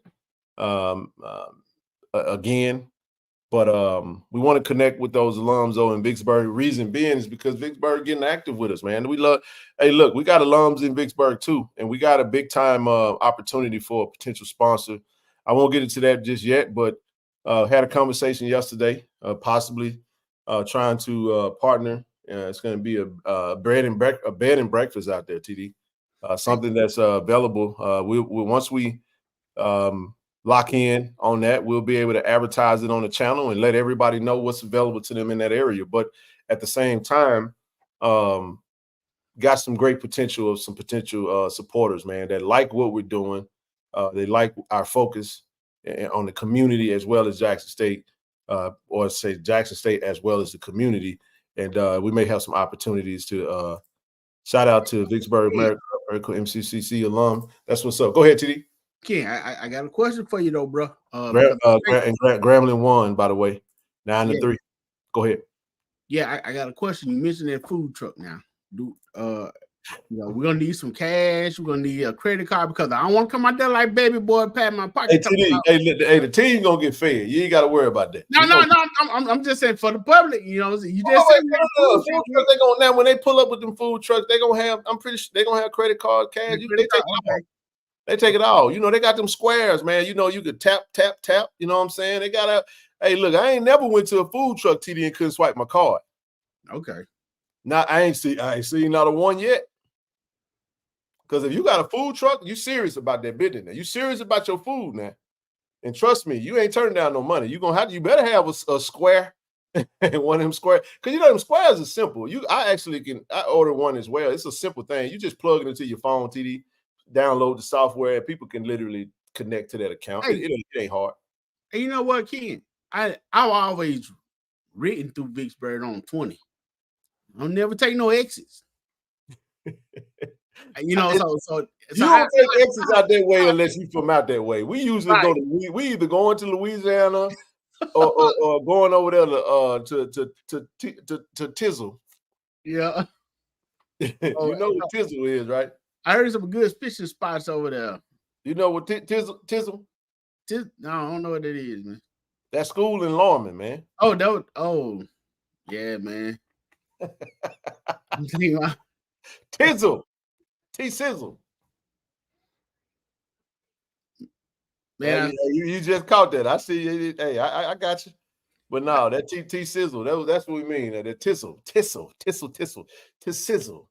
But no, man, we some great opportunities, man. When it comes to you guys, hey, we even had I'm gonna say this right here. I'm gonna put this out there. I see somebody said there's a lot of them Tigers in the Berg. Hey, man, we might be having an event out there. I work in Vicksburg. We got some Tigers, but Alcorn. Hey, we understand Alcorn out there too. We ain't listen. It's all love, but we get it. We talking about them Tigers though, man. Infiltration. Takeover. But no, but yeah, man, we're gonna be there. We will be there June the 22nd, same day as Coach Havis camp. We haven't nailed down a time yet, but once we're working on that next week, and definitely we'll finalize some things, man, and we'll start putting it in motion. And we'll give you guys a great heads up, man. Come on out, man. We're gonna have them athletes on it. They're gonna be at the dealership. Come on out and see what type of deals the dealerships got. I understand, man. Look, I understand the time, the interest rates are what they are, but look, man, they're great partners, and this is something that we definitely wanted to do. So we want to bring out as many people as we can. We're gonna have some athletes there. You can take photos. You can sign. They're gonna be signing schedules, and hopefully we'll have a few more athletes that we sign to the brand that'll be out there with us. TD. Word. That's the goal. Hey, when you come out there, bring your best negotiating skill. Yes, indeed. That spicy chicken at KFC is big. I don't know which truck is going to be out there, JJ. I don't know who coming. I don't know about the food and all that good stuff, but we'll be there for a couple of hours, man. The radio station going to be there, man. We're going to be there talking, man. I love it. You know how I get down, man. The coaches are going to be busy, so we won't bother them, but we'll definitely be over there that day. Doing our thing. That's also the same day as a National Alumni Association. I think they got an event they got a little party that night, TD, at the convention center, bro. Oh man, so they slide on through. Go to the JSU National Alumni Association website, man, and check it out, man. They got an event out there. Your boy might be up in that thing. You know what I'm saying? It might clean up a little bit. Come on up in there. I ain't gonna tell you where I'm gonna be at, but I might. I might pop up in there. But no, man, looking forward to that though. I really am. But we'll see. We'll see. As that come down the pipe, we'll let y'all know, man. Where's the best golden fish in the bug? You know what, man? If I had it my way, we'll have a golden fish truck on site. Hey, matter of fact, Dub, hey man, we got to find a truck, man, that's got some golden fish on that thing. It'll be roped off. He said roped off. It'll be roped off. Go. They out of fish. go. You gotta share that, man. You gotta share that. But no, it's a lot of good brothers over there, man, especially that work over there on the lot, man. It'll be fun, man. We're looking forward to it. We'll get in there and set up. We'll go live, talk some football, man. We might go live. We're definitely gonna go live over there, and we'll definitely have some. I'll go on people walk. Hmm? I'll go on people. Come on, dude. Hey, look, we on the schedule this year, bro.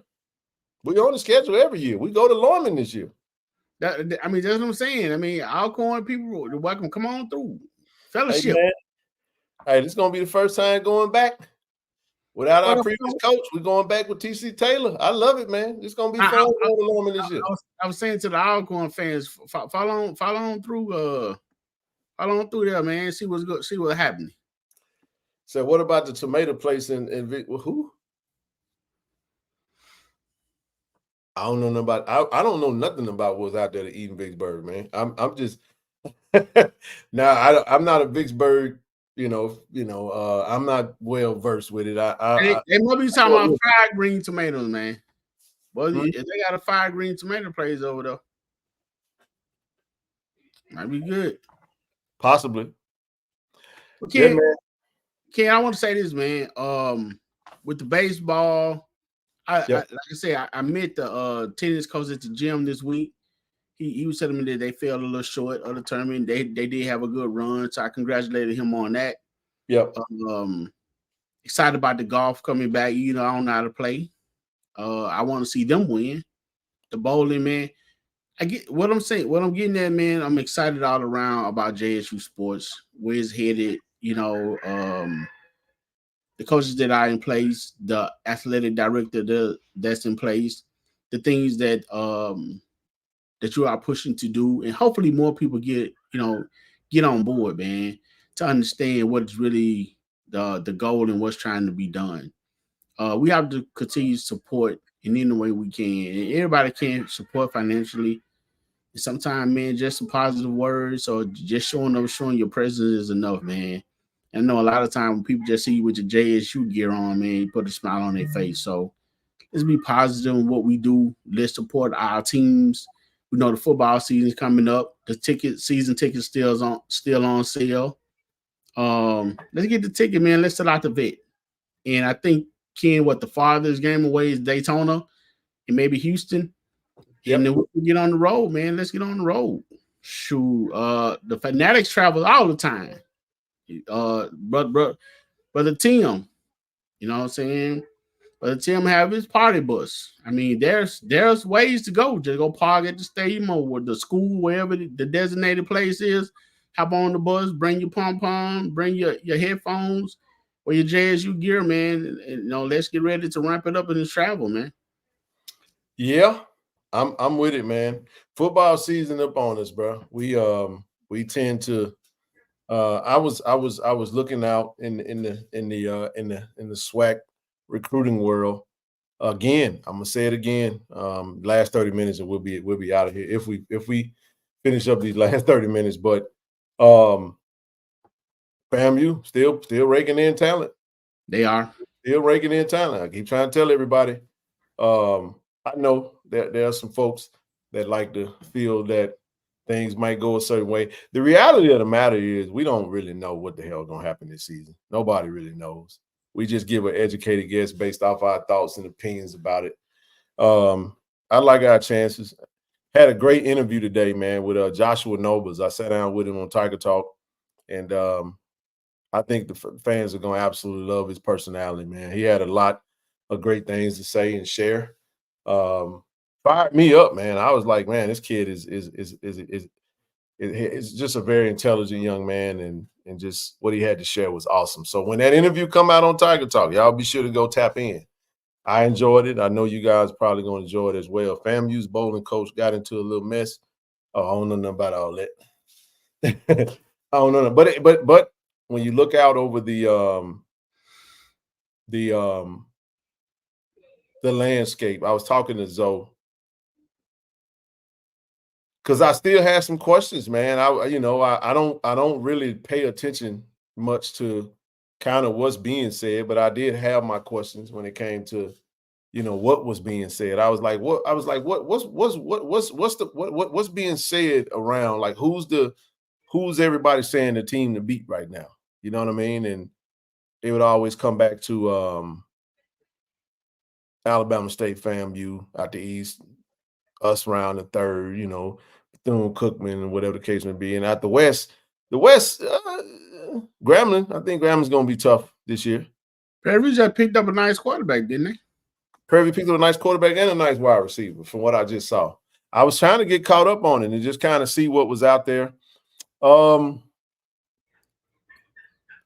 The latest team, like FAMU's been adding more players probably than anybody lately. It may mean that they, after you get an assessment, you see what you need, coaches go back, reevaluate it, and they go at it again. You know what I'm saying? They make a good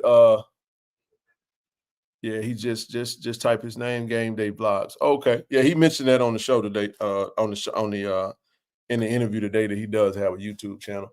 He plugged his YouTube channel on there as well, so you can go follow him. But yeah, man, I'm intrigued, man. We getting ready to get into football season and folks getting ready to, start really nailing it down. We thank you, Doc, for submitting. For sending me that link. We got our SWAC Media Day credentials applied for, and we'll look forward to getting that and getting out there, man. Because once SWAC Media Day hit, TD, it's on, man. It's on after that now. You're a month away from month and a half away from football, so you know how time flies, man, pretty quickly. So I'm starting to get excited. The team reports next week. Everybody will be in their summer off-season workout. What do y'all think about paying? That was the other thing. I did want to mention that. I'm glad you brought that up, Charles. I completely forgot about that. That was so according to what I read, there's going to be it's up to like 21, 22 million. It's up to 20% of their budget. Schools will be able to pay out players in the Power 5, TD. So the ruling on yesterday, and what's the coolest part about it, check this out. We had Coach Orr on the show last show, right? Hey, bro. Coach Orr finished school at Wisconsin in 2019. So do you know that the players that played all the way back to 2016 are eligible for a payout? I'm like, shit. Coach Orr might be he eligible for a payday from Wisconsin, bro. That's dope. I was wondering how far they were going to go back. 2016. That means Johnny Football. Was that Johnny Manziel? He was already getting it. He going to get some more. He might need it. Well, I mean, maybe not. I think his folks had a little something, but I don't know. But I'll say this though.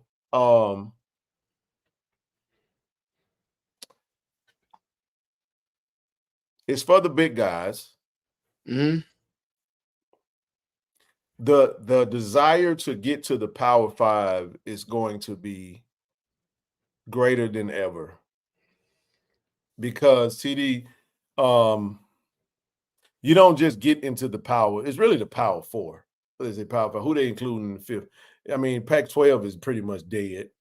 So it's the big. So yes, this is mainly for the Power 5s.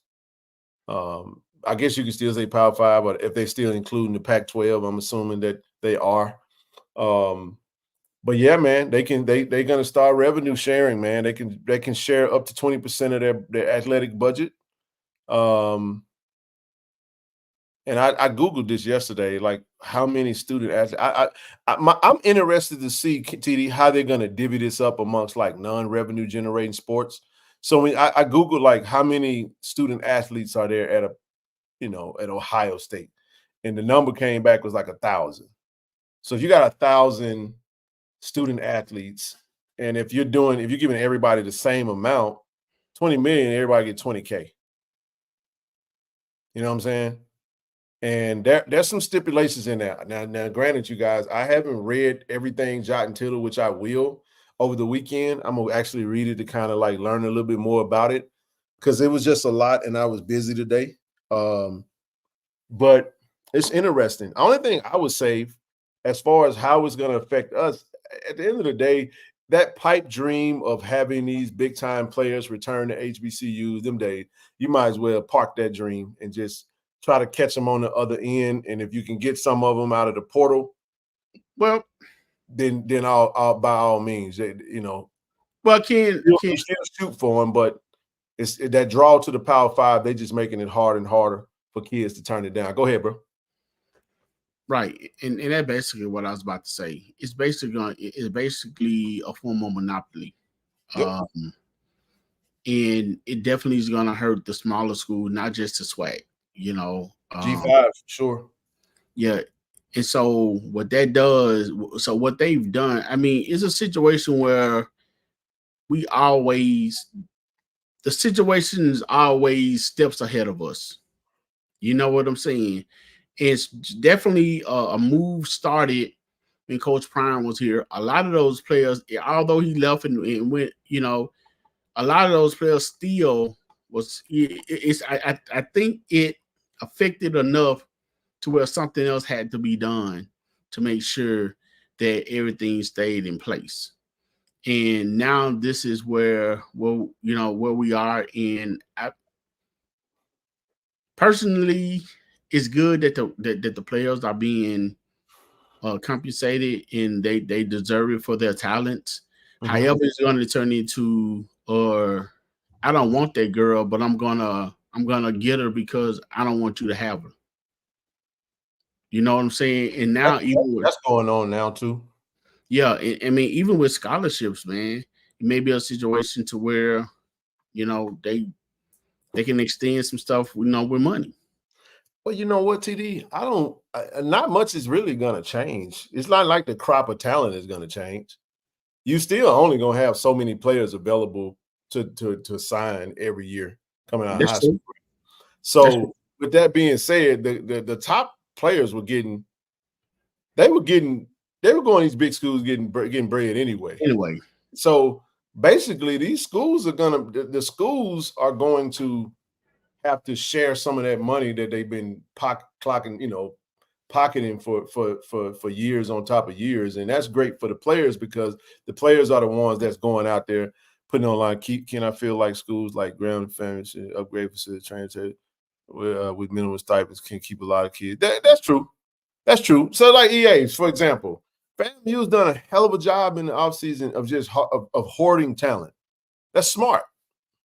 Because again, you lose a lot of players, you bring in players. It's just that simple. I asked some questions last show. I wasn't trying to go at anybody. I was trying to understand what was being said. Like I was saying, if someone was saying, okay, Alabama State was the favorite to win the East, because of Andrew Body, right? And some of the players they brought over, Rico Dozier. Light On Sports listed Rico Dozier as the top FCS to FCS transfer. I'm okay with that. From going from UAPB over to Alabama State. My only question was that when you follow the likes of Light On, Jonathan Dobbins, who does a great job, he and his team, and you look at the recruits that are coming in, right? You see what FAMU is doing. You see what Prairie View is doing. You see what Grambling is doing. You see what we're doing. Ours has been more strategic, like replacing bodies, and we lose something, we got to get more talent in, or we make room for something to better a room. I was just saying, like, I ain't see nothing going in. I said, so somebody tell me what's being said and explain the justification of that. Because I was saying, even if you say, let's say, because if you look at a lot of the players that FAMU bring in, right? Some of those players don't really have stats at the Power 5 level or the FBS level, TD. Didn't really play much. The portal was a crapshoot for us, for them, for Grambling, for everybody. You either get a stud or a dud. All of them ain't studs and all of them ain't duds. But there is a case that can be made for talent coming in the room. You see what I'm saying? Okay, you get listen to this. You get a 3-star D lineman from UNLV. You get a 3-star D lineman from where else did they get one from? Shucks. Kennesaw State. And then you get I want to say another. They just brought in a linebacker, 3-star, 4-star, former 4-star from La Tech, who went to La Tech by way of Miami and somewhere else. I'm just looking at the town. I'm like, okay, I've rocks with it. Couple of 5-star, former 5-stars, and you can say, okay, you don't know how it's going to work out, but at least you got a story to tell. I have a shit ton of talent that I could mesh and build something with. That was my only. Here's the thing with that. Even with getting the talent, you know, for like you mentioned Alabama State, FAMU, we sure Southern and other teams are getting the players in. I mean, true enough, we want to be dominant. You know, we want to win every game. You know, we step on the field to play. However, you do want your whole league competitors too, so it can get more eyes being drawn. You know, and then maybe some of these television deals and revenue, because we don't want the sport watered down when it come down to us. We don't want mediocrity on the field. Go back to, you know, just getting by. That's a great point, Blue. So yeah, man, we need to make it competitive out. Yeah, we definitely need to make it competitive all around. And FAMU is definitely doing their thing. Well, and go ahead. They have something they have in a trade. So they're doing the same thing technically that we've done, and then a little bit. And what that is good teams that have a good brand can recruit the area, TD. Doesn't matter where they're coming from, but that's a Florida kid that's up in Timbuktu, and he's in the portal. Let me go holler at this kid and see if this kid want to come home. That's what TC was doing. You see what I'm saying? There's this kid, okay, this 3-star kid playing DB up at Toledo. Hey, man, he's from Hattiesburg, bro. Let me see if we can hit him back down here to the SIP. It's work. It works. You can sell home. You can easily sell home to a kid that's from that area. If they've been in the portal, they've been out there, they might not have a great experience, and they know they got to get on the field, bro. Some of these kids don't have stats because they didn't play. You see what I'm saying? Doesn't mean that they can't play. You don't know. You get them in the room. I'll take them. You know what I'm saying? So you want talent. You want to see bodies coming in the room, and it's exciting. So I ain't gonna take nothing away from them. Something had to be going on with them for them to get there. 100%. And making the team is just not easy as I'm going to sign you, offer you a scholarship. You get off a scholarship and still get cut. He said, so Marvin said, you have to make sure you are getting quality. So again, quality could look like, hey man, here's a kid that went to a program. If you have a conversation with these kids, they say, look, man, coach, I got hurt, didn't get a chance to play. Doesn't mean that kid ain't solid. Again, the portal can give you a stud or give you a dud. But let me say it like this. Hell, if I go in the portal and get 10 3-stars and a couple of 2-stars out there, motherfucker TD, somebody out of them gonna be all right, worth of that. Somebody gonna be. You think all 12 of them players gonna be duds? I'm just saying, even if you say half of them, let's say you go get 12 players out of the portal, all play defense, 3-star or better. Let's say half of them are busts. B-U-S-T, all caps. See, that still means you got about 6 of them that were worth a damn. So right. Still, I mean, it's a crapshoot for sure. 100%. My point is, and then again, Ken, that's all. Then again, Ken, a lot of these players is out there that's being recruited or don't have any stats. It could be a situation where coaching makes a difference. Just like you made the example about Cam James with us, man. The difference that Coach Ramirez has made with him. So, you know, you get those players in who didn't really get the opportunity because a lot of the time when you're on those divisions, man, they're ready to play now. They're ready to compete and try to win right then. And development is not one of their, you know, I ain't say it's not their thing, but a player kind of get overlooked if you don't just come out and stand out from the beginning. Get some of those players in, you give them a chance, you know, you coach them up, and then you might have something on the field. This is some too. Yep. Usually after you graduate, a lot of kids don't really get, that money runs out. Ain't no scholarship money there. If you don't really have no way to maintain some of those, and that doesn't mean you can't, because some money may go towards bringing in a grad transfer 1 year. You see what I'm saying? Coaches have to decide how they want to do that. But again, you bring in a whole lot of players. If 4 out of 12 players are studs, it's a win as long as 1 of 12 is not a candidate. That's true. That's a good point. That's a good point. I mean, again, when you're a new coach, Cozy's over there as a new coach. Eddie Robinson Jr. has been he's been there, 3 years now? Mm-hmm. So he pretty much got an established program. They beat us last year, so they can build off the momentum. They won the Magic City Classic. And played us tough each time before. They did. I thought they had a great state, but this year we're gonna find out. I mean, he in recruit bubble. He inherited him. Again, so my point is, he recruited some of the other players, and he's a defensive guy. So those teams, his team is gonna be tough.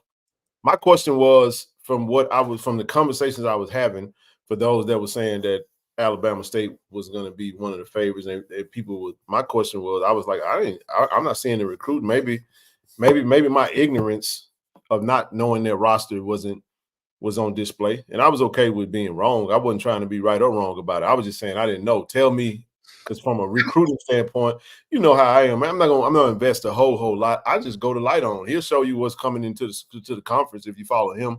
He does a good job. I mean, Ken, when you look at the average person, I mean, you look at them getting injured body, you look at the aura and the mystique that Coach Robinson have. I mean, he talked with confidence, he talked with power. He always have a pretty good defense. You know, he brought a couple of defensive players in. They always play us tough. Unfortunately, they beat us for homecoming. So if you factor about those things just on the outside looking in, you'd be like, okay, well, you know, they always be competitive. I mean, they might not, just dominate. They're always competitive team in each year. This is, like you said, going into his 4th or 5th year. You know, everybody looking to get better. You're looking for your program to improve. So if you look at those things, you weigh those options out on what Alabama State has going on. I mean, you just can't count them out. I mean, you got to keep them. You know, I wouldn't count them in or out. I wasn't saying you. I'm generally. Yeah. No, all I was meaning was them, because Valley. We don't talk about Valley because we know they got a long way to go. UAPB, that's going to be a tall hill to climb. They got to get some talent. You know what I'm saying? I like that coach though. He's pretty cool. Coach Ham good. He is pretty good. Then you talk about who else we got? Bethune-Cookman made some strides. I think they got something that's going to be desirable to look at, to see what Coach Woody going to do. I don't think any games is a game you can just say, hey, man, we're going to walk in and whoop the shit out of them. For us, you can say, all right, maybe Valley. You know what I'm saying? We get Valley at home this year. We're trying to put a whooping out. But at the end of the day, that I'm just kind of going through our schedule. I'm saying, like, I want to get to the Celebration Bowl, and I'm trying to see, okay, what's going to be our toughest out? You just kind of look at that, and based off my assessment of that. It will be hard to go to Alabama State and win that game. We got to go win it. They have a great atmosphere. And then we play them toward the end of the season, though, TD. So at that point, we'll know who we are, and they'll know who they are. It'd be a little cold, I think. Go ahead. Yeah, I was about to say, man, actually, you have to look at every team as a tough out. Hell yeah, because everybody play us tough. Right, that's what I'm saying. I look at every team as kind of, the minute you start counting somebody out or looking over one team to get to the next team, that's when that team will kick your butt. So you always have to have that mindset and mentality of dominating and really running up the scoreboard as much as possible. Like Coach TC said, his average is about 28 points a game. Man, that's a lot of points. That's a lot of points. I think we, by the time we get into the harder SWAC play, the cool part about us this year, FAMU this year, I haven't looked at many other schedules. 5th game starts SWAC play. We get 4 of them things to figure out who the hell we are. Then we'll start SWAC playing the 0-0. Because that's what's going to determine whether we win the conference and get to the Celebration Bowl. I want a Celebration Bowl win, bro. You know what I'm saying? I do believe that we will be in the 30s per game. Again, it's going to come down to what we get from the quarterback position. As I said, I mean, you know, I think our quarterback is in my opinion, I'm going out on a limb for a guess, barring no injuries and barring no setbacks. Myers, if I was a betting man, I would say I'm betting that number 15 gonna start. That's my thought process, and I'm sticking with it until I'm proven otherwise. I like our chances with him. Now, I will say this: I do not feel like Jacobian against ULM the whole game is the best game plan unless he just absolutely killing it. I want to go into that game, TD, with a two-headed monster, bro. I do. Because I feel like it can. You don't like two-headed quarter. You don't like I said specifically for that game. Okay. Just to throw him off balance. I don't think it's SWAC. Honestly, I don't. I just think you got to get you got to get yards in the FBS game. First down. Get first. You got to move that chain, man. Move that chain. I like what Emmett just said. Hey, man, if we can, hey, Dylan Watson, he can put that thing between the upright. We get a couple of 3-pointers. Hell, last time we played ULM, they scored 4 field goals and beat us. Hey, Ken, let me go back to the point. You know, I'm looking at what Marvin put there. Have you ever known a team to average per game 25 to 35 points a game? Say it again. Every game, you ever known of a team to score 28, 35 points a game? I mean, we did on the prime with Shador. Well, not every game. We fell short in versus Southern. No, not the last season. What season was that? Was that the first one with James Houston? I think we averaged like 40 points a game. I mean, no, I'm talking about. No, I'm not saying take the average. Every game. Yeah, every game. No, hell no. Yeah, that's. I mean, you smoking if you do, but I think you're talking about 35 per game average. No, I'm talking about per game. No, points per game is the same as average. That's not a point, huh? Points per game is the same as average. You averaging 35 points per game. Well, I mean, you can average 10 or 15 one game and win or lose or whatever, and then you average 40 a game. If you added 40 point one game, you add that up, that might give you 20 some points. That's not an average though. Your average is all your games included. Right, that's what I'm saying.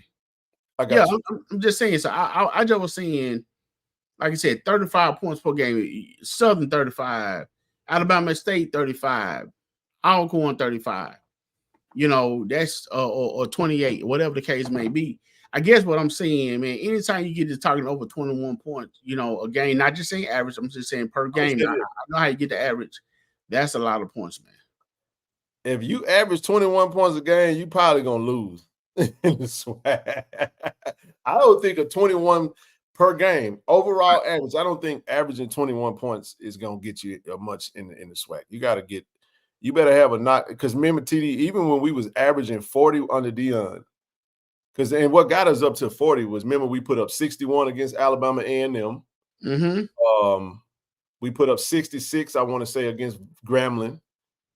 Was it 66 or 64, something like that? And Valor was pretty high. Yeah, so 45 or something like that. My point is, we gave up 14 points a game on defense. It was like single digits at one point. So if you're giving up 21, Tennessee State played us tough. That's another team that's recruiting really well right now. I know they're not in the SWAC or the MEAC, they're in the OVC, but I keep up with it, man. I'm paying attention. I said, damn, Tennessee doing some solid stuff, man. Shout out to Coach Eddie George over there, man. But yeah, man. One game at a time. I mean, last year we was over the top because we gave up 70 something against Texas State. So Texas State could have put 100 on us last year. I felt this shit too, man. Remember we was on the sideline? I was like, damn, they could really score 100 points on us. And they called the dogs off, bro. So man. Well, let me ask you like this, Ken. Go ahead. I mean, you're talking 35 points like it's easy to do. That's not easy to do. In the SWAC, it ain't too hard to get the average 28 a game. Ooh, okay. Well, there's a lot of teams that average that. They just gave up too many. I'm serious. Like, for real. I'll give you a team that average Alabama A&M. They averaged a good amount. If you go into the SWAC stats last year and look at points per game for the problem was their opposing points. They gave up way more. You know what I'm saying? So that's the key, man. I think we want to have a good defense, man. A good sound defense. I don't know what Lane is going to look like, but what they got? What's the old boy name? General Booty. I think that was his name over at ULM, the quarterback from Oklahoma. We trying to go into ULM and whoop them, man. Actually, we're just trying to win. That's the goal, is to win that game. I don't give a damn if we win by 1 point. It could be 9-8.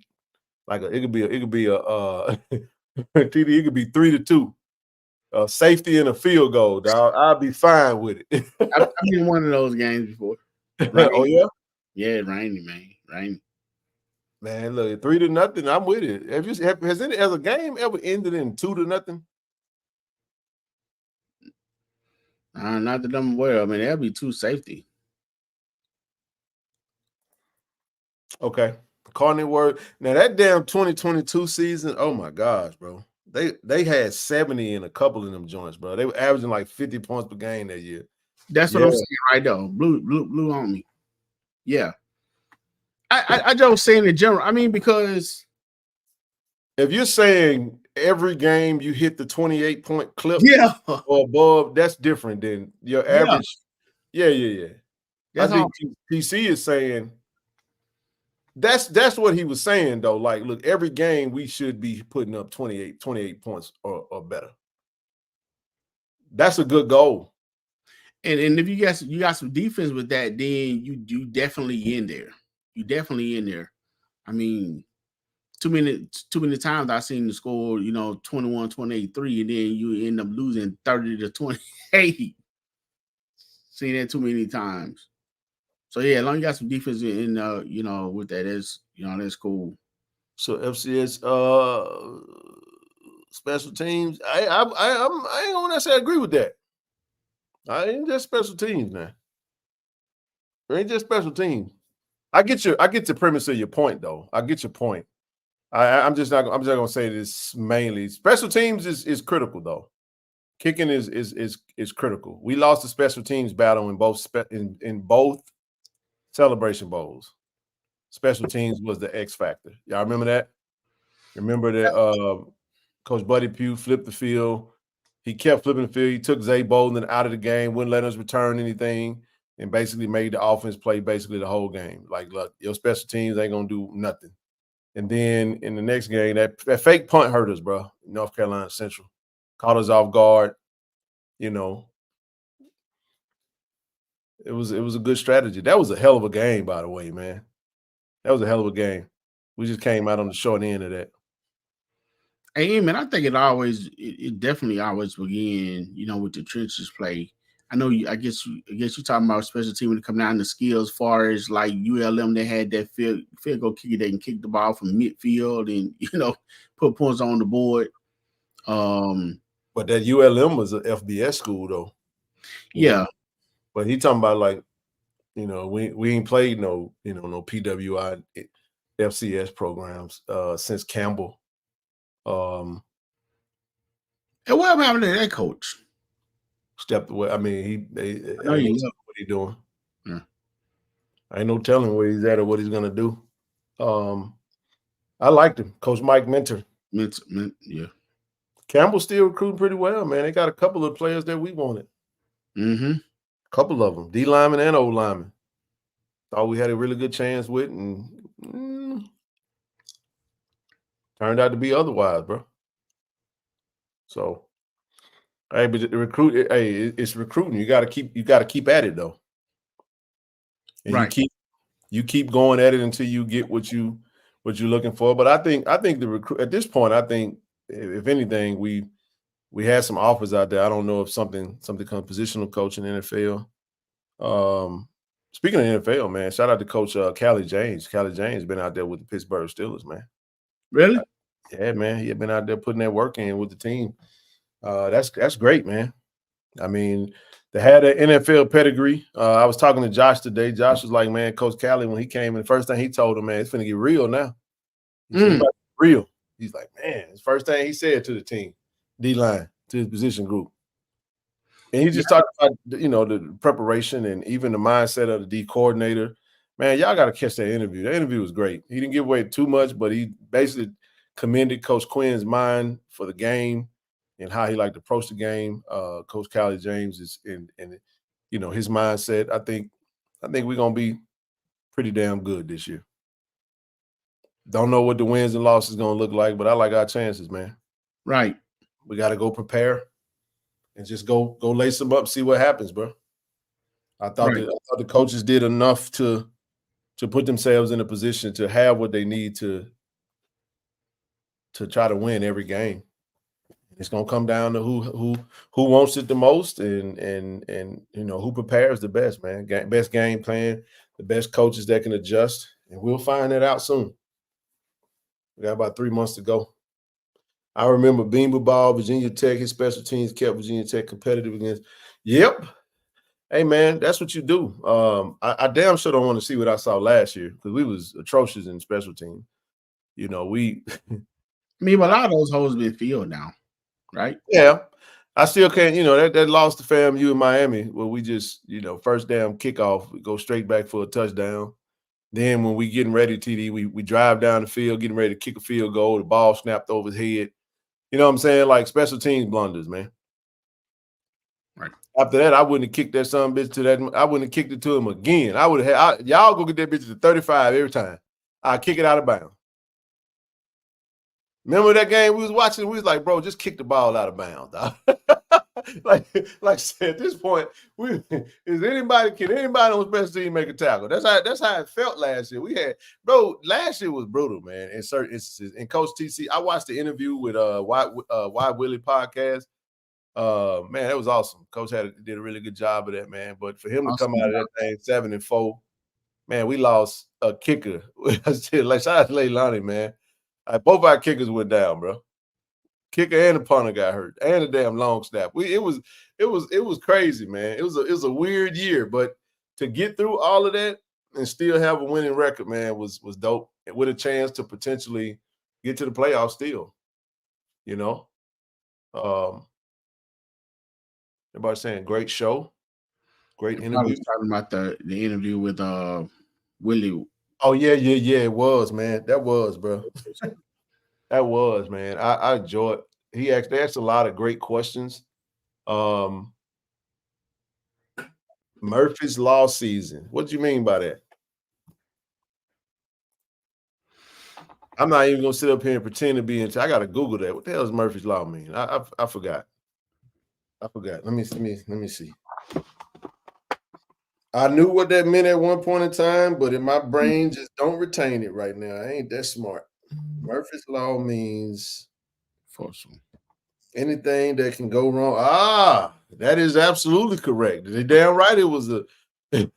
Yeah, it was. Yes, it was. Yes, it was. I won't forget it no more. What can go wrong will go wrong. Anything that could go wrong will. And that's what it was. That's a great point. Clue 22. 2023 was definitely that was definitely it was definitely that, bro.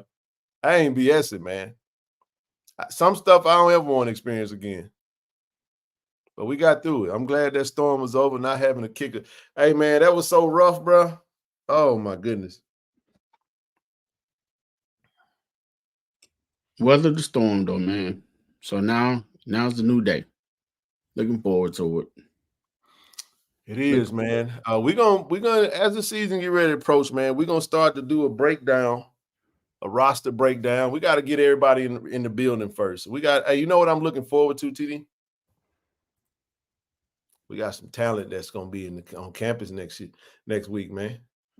I'm excited for all the freshmen that's coming in, getting their first dose of college life.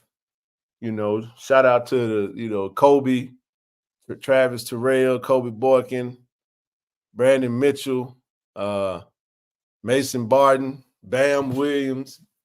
You know what I'm saying? Shucks, man. Antonio Ross. The list goes on and on, man. I'm excited for that. I'm not sure what they're gonna play Brandon Mitchell at corner, right? I'm definitely safety on that young man. Possibly safety. Yeah. The young man has talent. What do you say, Tuesday? Okay. All right, bro. Well, I'm gonna get ready to shoot it down, bro. Well, Luka going that old and Gobert shades him. Hey man, hey, listen, I love it, bro. Just know this. Ain't no fun when the rabbit got the gun now. As much as he complained, he better win. Because that could turn quick, man. But anywho, you saw them today? Okay, that's what's up, man. Tuesday. Everybody will be there, man. Hopefully I can get over there, man, when everybody report. We'll try to get you guys some content, man, and get you guys some updates on that. We plan on being over there, seeing what's happening, and really keeping an eye out on the squad, man. It's almost go time, bro. So it's been fun, man. Hey, we shout out to the baseball team. Let's go get that dub tomorrow, man. Put it out. Hey, sleep it off, shake it off. Sorry for coming on all amped up. I was frustrated. You know what I mean? I just hate that it went the way it went. It is what it is. Oh, let's move. I think Phillip Webb has a year. Yeah, I think so too. I think Phillip Webb will have a. Hey, man. I've been calling for that one. I'm looking for it. Coach said Phillip Webb got a gift, man, to get to the quarterback. We got to see it all come together. I think we got the right mix of coaches that can develop the talent that's on the roster, TD. I really do. But it's got to happen, though. It's got to happen. And I think if what I'm thinking happens, I think we can be special, man. I don't know what that looks like, how that culminates into the finality of a season. But yeah, man. We'll be back Monday, y'all. Be back Monday. And then again, don't forget next Wednesday, man. I'm excited about this one. We put this one out for a minute. Y'all be sure to pull up and come show Coach some love, man. We're gonna have our own, man, and hopefully we'll continue to get some more recruits between now and that day so she can talk about, who all she got in thus far and kind of what her strategy is. But other than that, man, that's all I got. Appreciate you, bro. Good to see you again. Always, man. And make sure y'all watch the baseball game tomorrow. 11 Central? Yes, sir. Okay. 11 Central Standard Time. That means 12. And if you're on the West Coast, hey, 9 a.m. All right, brother. Hey, peace out. All right, peace out. ShotRx is bringing healthcare to you. With our mobile health team, we can come to your school, church, or business to take care of you. We offer childhood immunizations, COVID and flu vaccinations, physicals, and much more. Don't put your health off. Welcome to Care and Compassion. Welcome to ShotRx.